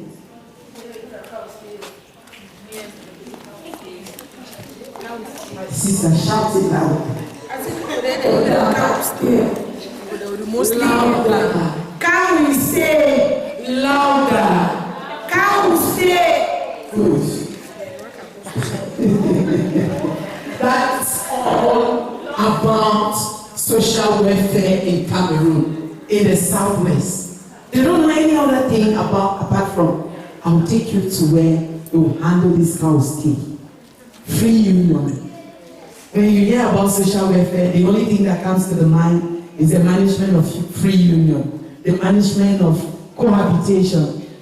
Please, social welfare, social affairs, it's not about free union. It's about child protection. It's about the protection of persons with disabilities. We've talked about a group of disability here. Zion Hope Foundation is specializing with children with neurological disorder, autism. It's a kind of disability. It's not the child's fault. Are we together? Persons with disability as a whole, older persons, that's the age, and the minority group. So every child, and a child comes from where? A family. What we are receiving here today is to help us promote the well-being of our children. There is a lot of abuse. And we, the parents, we end up being accomplices. We are accomplices to the abuser. Because, let me tell us where we end up being accomplices to the abuser. Most often, when the reports come to us, the very parents are the first people to say, no, madam, it's a family issue. Am I out of point? I'm talking of experience. They tell you, madam, I don't even know why this child came here. We have already handled it at the level of the family. What? And that begins, it brings a very God, it makes the results most at times unfruitful, because once the parents present that they are already non-collaborative, every action you want to initiate as a social worker, you become a bad person. And most of the times in the community, you come back, now that you say you work for social welfare, they begin to stigmatize the social worker. So you've already created a barrier. There is a problem that we want to help you solve. We don't solve your problems. Social work will help you find solutions to your problems.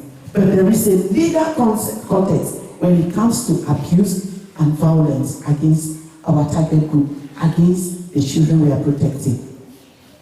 So mark you that as a parent, you can write a report and send to the legal department, like Barrister said, because we don't work alone.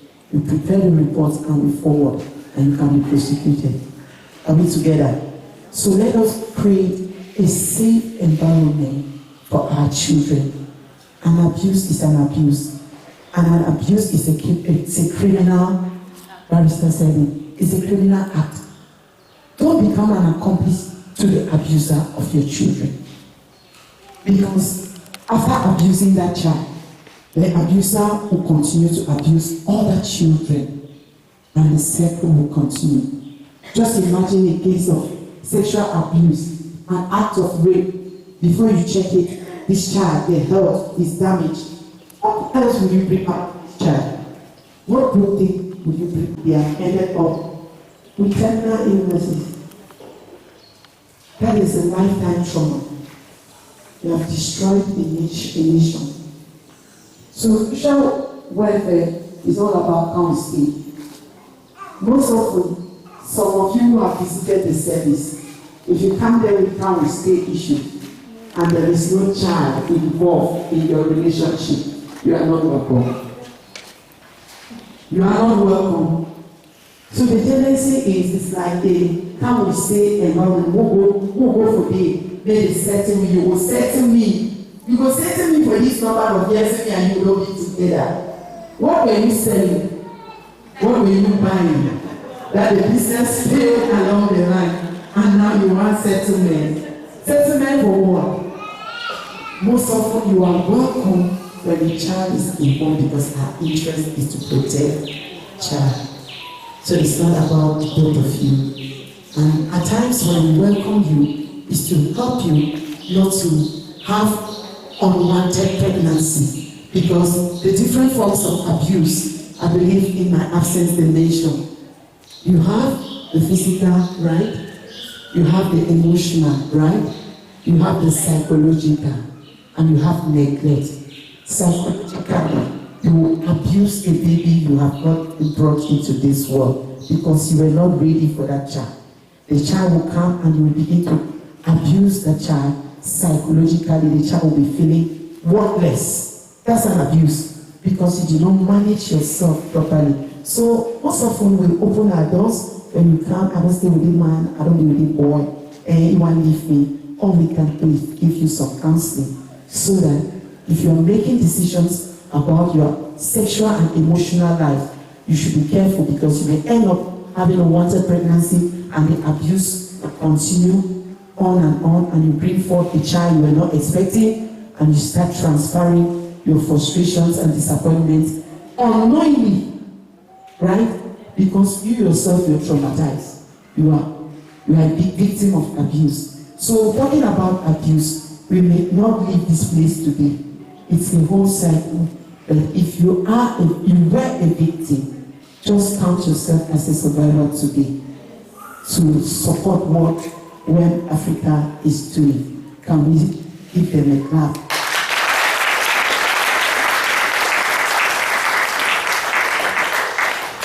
Thank you, Madam Adeline, for honoring my invitation. I just want to plead that social affairs services are really available and there are more partners. Barrister mentioned something about drug abuse. There is another partner who deals in that area because I've heard a lot more on what the other partners here present are doing. there is another partner on this aspect of drug abuse. There's a center at Maitu.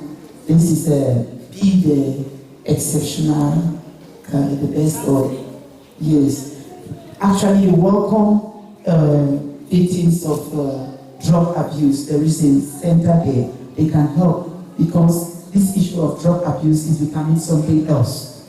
So before talking about the Poster Institute where you can go there for re-education, within Limbe you have to be the best or be the exceptional counselor.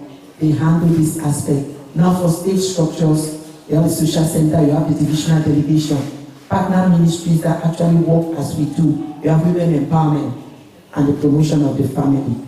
They are just at the comprehensive, a junction going to Puta. Then out of Limbe, because within Limbe you have the social center Limbe 1, Limbe 2, Limbe 3, and Idinal. Now out of Limbe, in the whole of the Southwest, you have the Poster Institute. That's for re-education for children with behavioral problems, mostly boys. Then you have the Center for the Blind, that is at Bulu. These structures are actually there to help our children. So please, for more information, you can come to the social center. It is adjacent to the Presbyterian Church, Down Beach, Limbe. For the divisional delegation, you have the road going to the old market when you leave Paguba.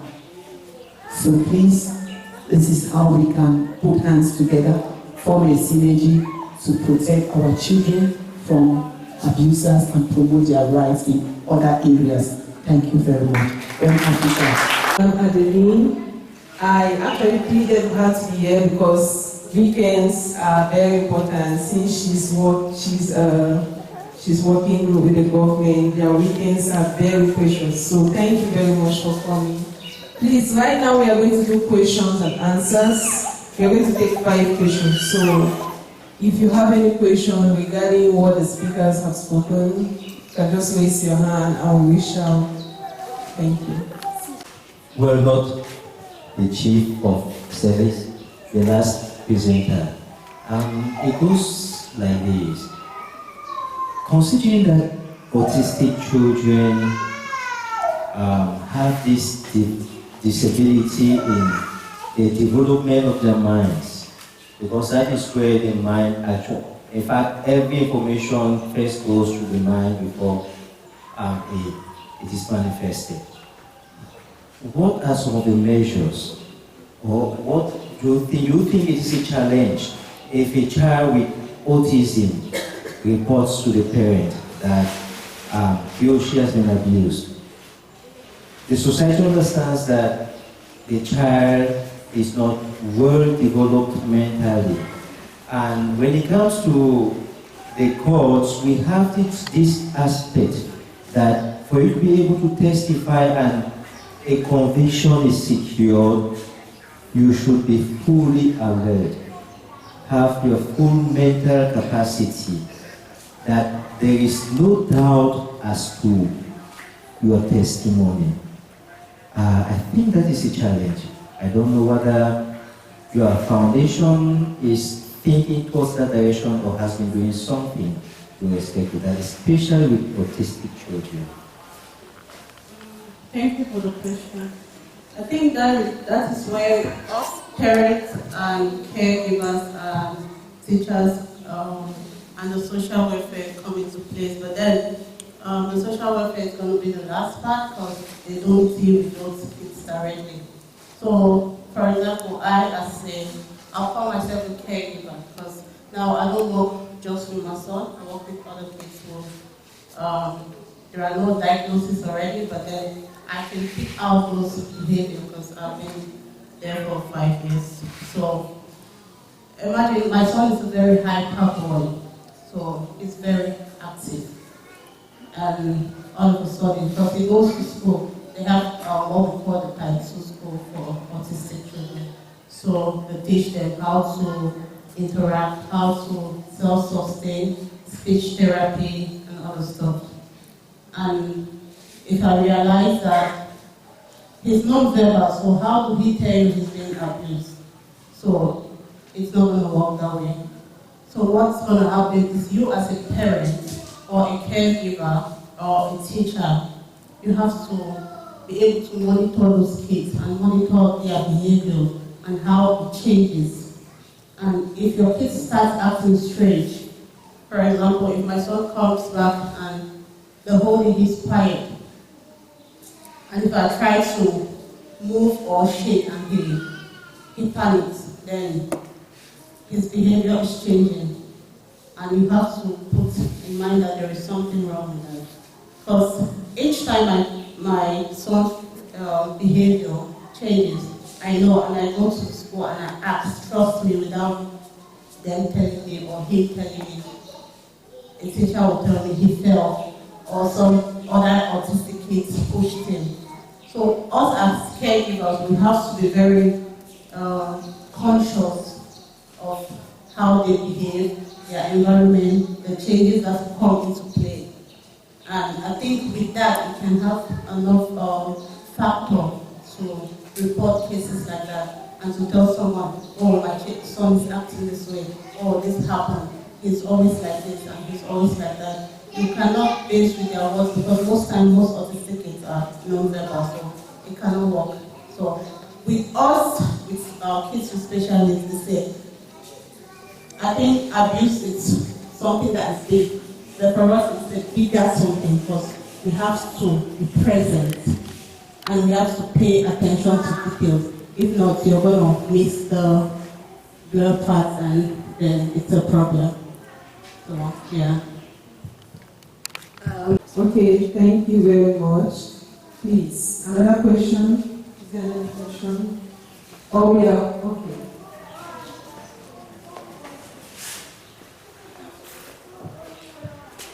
Hey everyone, I would like to ask, considering that we are learning all the different forms of child abuse, and we as parents have been through the same treatment, we have not healed out of it. So how do we come to help the children when we are still going through the same trauma? How do we start helping ourselves? Okay, it's a very good question. And you have really answered the question somehow. Okay, we need to heal ourselves first before being the best parent to our children. Okay, we are carrying a lot of trauma. And now if we don't want to transfer it to our children, then we have to do an inner work on ourselves. And it has to do with self-regulation, emotional intelligence, mindfulness, and all of that. So it's, how can I say, it's a whole course on its own. Okay, you need to work with somebody. Okay, but now let me just give you a small strategy. Whenever you feel that anger, okay, you need to before reacting to a child, pause first. Go maybe somewhere outside, show your anger to something else, maybe shout or take deep breaths. Okay, or speak to yourself that, okay, I don't want to do this, let me control myself first. Take that 1 minute break first. Relax yourself first before that comes to child. Okay, what happened? You understand? So you need to first of all take that break first. If not, you are going to regret. Okay, it's a process. It takes time, but it's possible. Okay, yeah, thank you. We have our own traumas, and I don't think it's very common for us to have therapy in Cameroon. Does the social worker offer therapy? They do? Does the social welfare offer therapy? Yeah. What I would say is, when I was talking, first of all, you need to accept.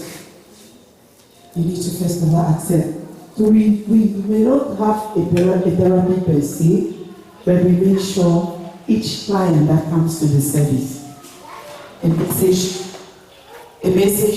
should be given based on what he or she is presenting. Because the society, since we are child protection, when it comes to the country, child protection is under the Ministry of Social Affairs. and the child is within the family. So receiving any client, you may find the social worker asking questions relating to the family and the children, and you are like, this is not what actually brought me. I don't know if we are getting it. This is not what actually brought me. But we are getting into that area because we are conscious of what may affect the children within that circle in the long run. That you, the client coming in, may not perceive it at the moment. I don't know if we get it. Because we have received, for instance, we have received, like I just mentioned, those who come for issues with respect to free union. We receive them, we don't actually send them away, but before you leave the service, there is a counsel that we give you, so that you start thinking. So most parents, like she's asking this, that's the reality on the ground. Parents are traumatized, and they are not intentional most of the times about their actions or behavior towards the children. So they end up like, I regret my actions, but I don't need to let the child know that I'm failing as a parent.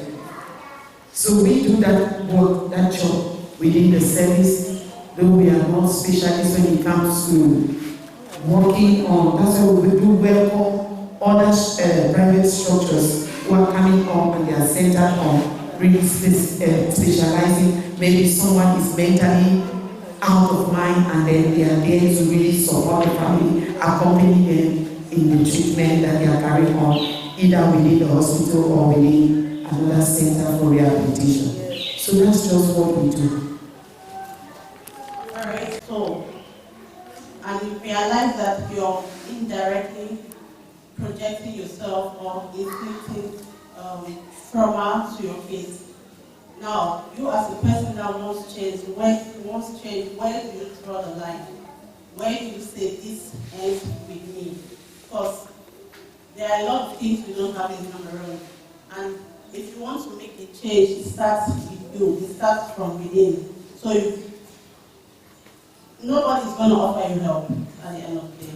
And you're bringing kids into this world, and you love those kids, and you want them to be a better person in the society or in the future. So that is where you break the circle as a mom, and you say to yourself, this stops right now and it ends with me. And I'm not going to put that into my child, and they are not going to carry that into the future because we don't have the opportunity to pay for therapy or go for therapy sessions and other stuff. So I'll just advise you as a person to say, okay, now I'm taking this decision. It ends here and now. That's interesting. I want to say that now for parents and children relationship and the environment. For time immemorial, I can say that relationship between parents and their girl children is no more than the best.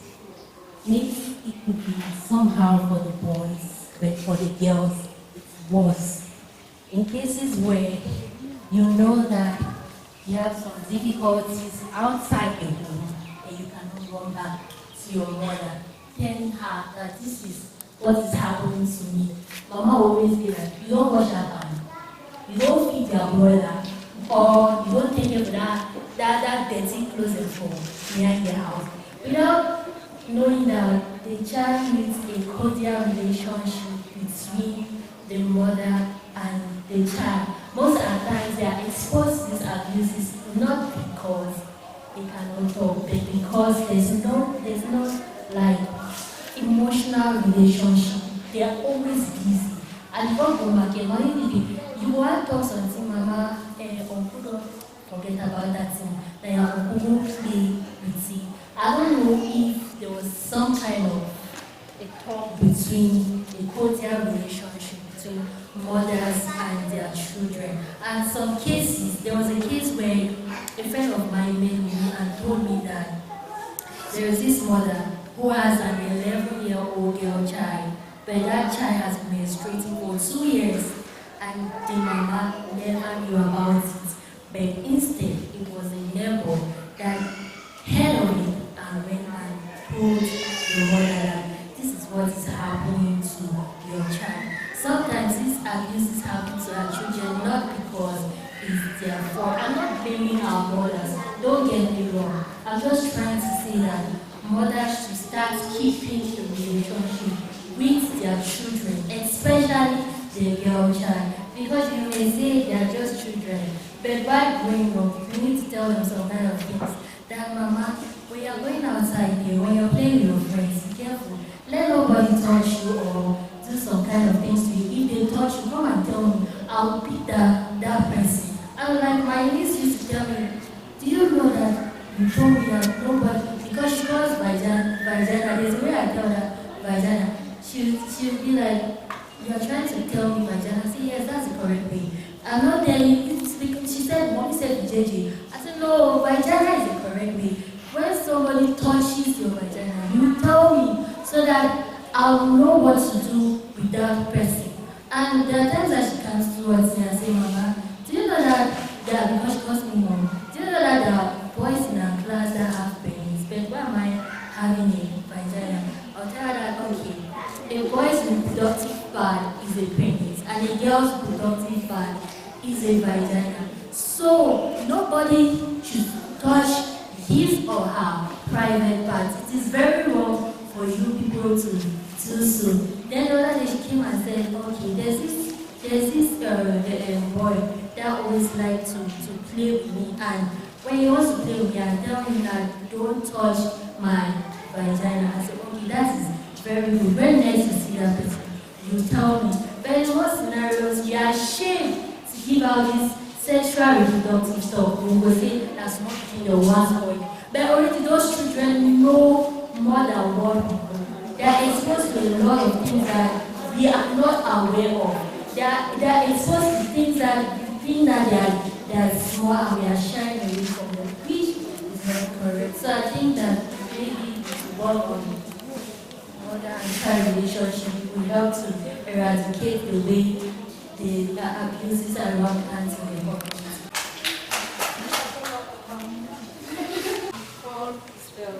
My question goes as speaker for the day. So my question is this: African parents have installed vehicles, this fear, social media. We can't fully express ourselves or maybe talk to them when you're in a situation where maybe we need an advice or maybe we need somebody to run to listen to us. Most often we end up going out instead of coming to our parents. So my question is, how do we get to create this awareness in our parents concerning the kind of fear that have installed in us that actually pushes us away from them? How do we get to tell them about it so that they would actually maybe give in to us or maybe try to be more close to us? Maybe give us a listening ears. I say that parenting is learned, not guessed. Okay, and it is so true when it comes to an African parenting context. Okay, me myself too, I have this case where my mom was not with that operation, not doing things I wanted to know, but they just, I don't know if the parents are afraid or maybe they didn't have the same experience, so that they are just dealing with what they have, and we cannot blame them. But the truth is that nowadays, every parent needs to be trained. You need to go for training, they need the knowledge, because if you as a child tell your father to go and go to daddy, what you are saying to me is affecting me emotionally, mama, they will look at you and say, what are you saying? They don't want to understand you, right? But they need to know that there is a training somewhere, that parenting is learned. Now you can learn parenting and the different steps, child development, how to have a child for different stages, and everything involved about parenting. They need the knowledge in order to do better. Okay, so they need that knowledge. So they need to go for a parenting training, get trained, get the knowledge so they can do better. That's how the change is going to come. Thank you. Has everybody understood? My name is Gift from Boya. I've really learned a lot being here, especially, I think I was outside when they were talking about autism. But that's something that I really have interest in, and I hope I'm going to develop myself in that. I just want to touch a little about a sister who asked about having experienced trauma and doing it on her children. all I have to tell you is that you have to work on yourself. I think you have anger because they mentioned about you going out to shout and maybe having 1 or 2 words before you come back. There are some situations that imagine you walking into a house and your daughter has broken your favorite glass or your plate. I could just start shout. But then, yeah, because that is how I am. I react before I come to realize that, oh, this is not how I was supposed to do. But I'm actually working on it. I'm just saying this to say that you should work on yourself.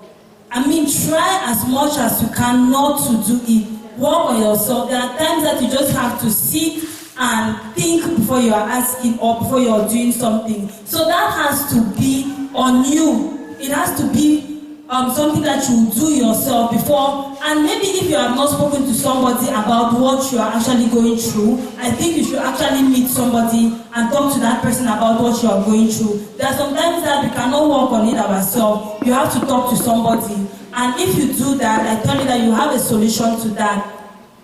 Okay, I also want to, I hope I've added something to the knowledge. I also want to mention what our sister behind us said about sexual education with our children. Yes, our parents have grown up in that era that maybe mentioning sex to a child seems like a taboo. Maybe mentioning like, okay, your vagina seems like a taboo. But we are coming up now with a mindset that is very different from theirs. We have to start it now. Our parents have made the mistake. We shouldn't make the mistake anymore. As a lady that you're growing up, you should have that mind of always being open to your siblings. Tell them what is needed. Fight sexual abuse. Let me tell you that most of our children are being raped under our rules because we don't even know. Imagine your mother is selling vegetable in the market, 5 o'clock, you don't go bush market, if you come up for 8 o'clock, before you are even, she don't say this and that. So we have grown now, and we should be able to talk to our parents that no, we should have this family time 1 or 2 times in the family, even if it's on a Sunday. 1 hour is not going to do us any harm. So that's just all I have to say. Thank you.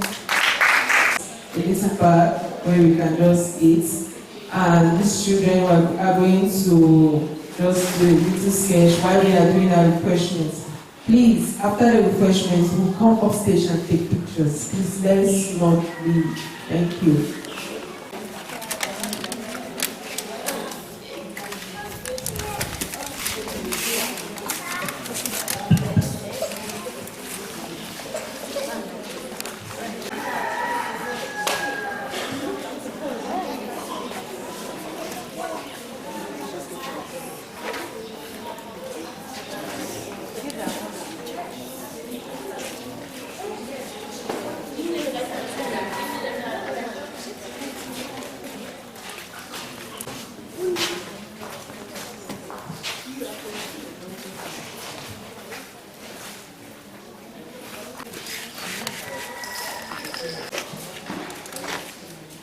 Okay. Thank you. Once upon a time, there lived a teenager girl about the age of 18, living with both her parents. One day, the young girl came back from school, seeing her parents seated in a parlor, quarreling with each other. She walked close to them and greeted. They responded and asked, "How was school today?" 2 hours later, she went to them with her assignment, and they responded very angrily and bitterly in pidgin English, saying, "Go beat your mommy, go beat your papa." She was so frustrated to the point where she grumbled bitterly in front of them. She was very sad, so she went to bed without having her assignment done. The next day, she went to school. Immediately she entered the class, her teacher followed her, and they all stood up and greeted, saying, "Good morning, madam." She asked them to be seated. Suddenly, she asked the student what was taught yesterday. One of her classmates stood up and answered,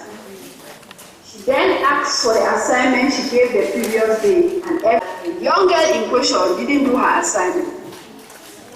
So, which made the teacher very mad and frustrated for her teaching a lesson which wasn't understood by everyone. Hence, flogging her in class and giving her punishment for 2 hours to be served during break.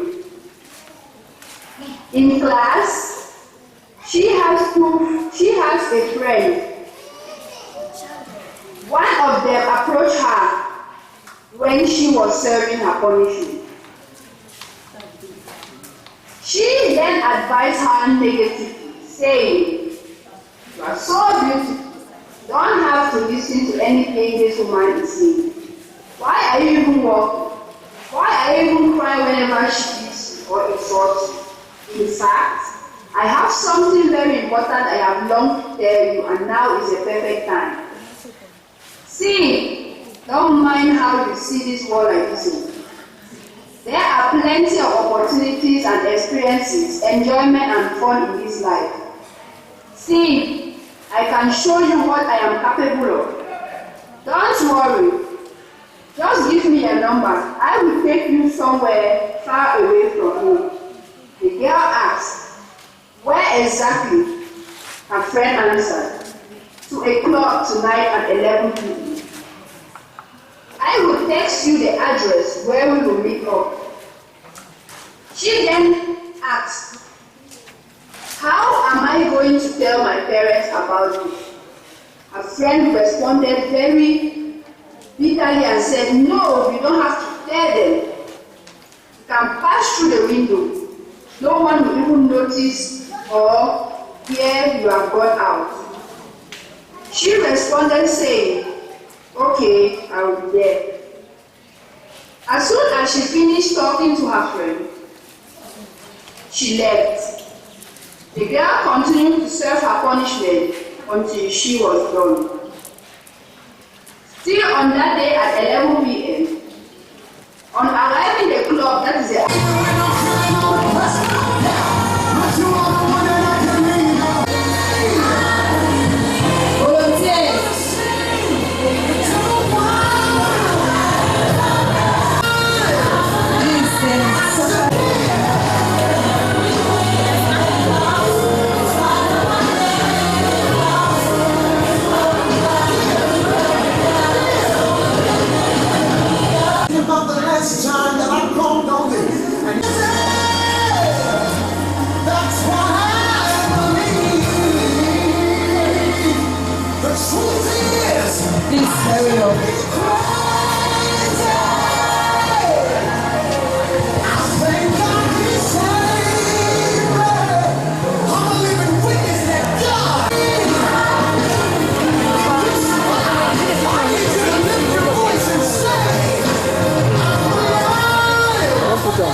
From before time began,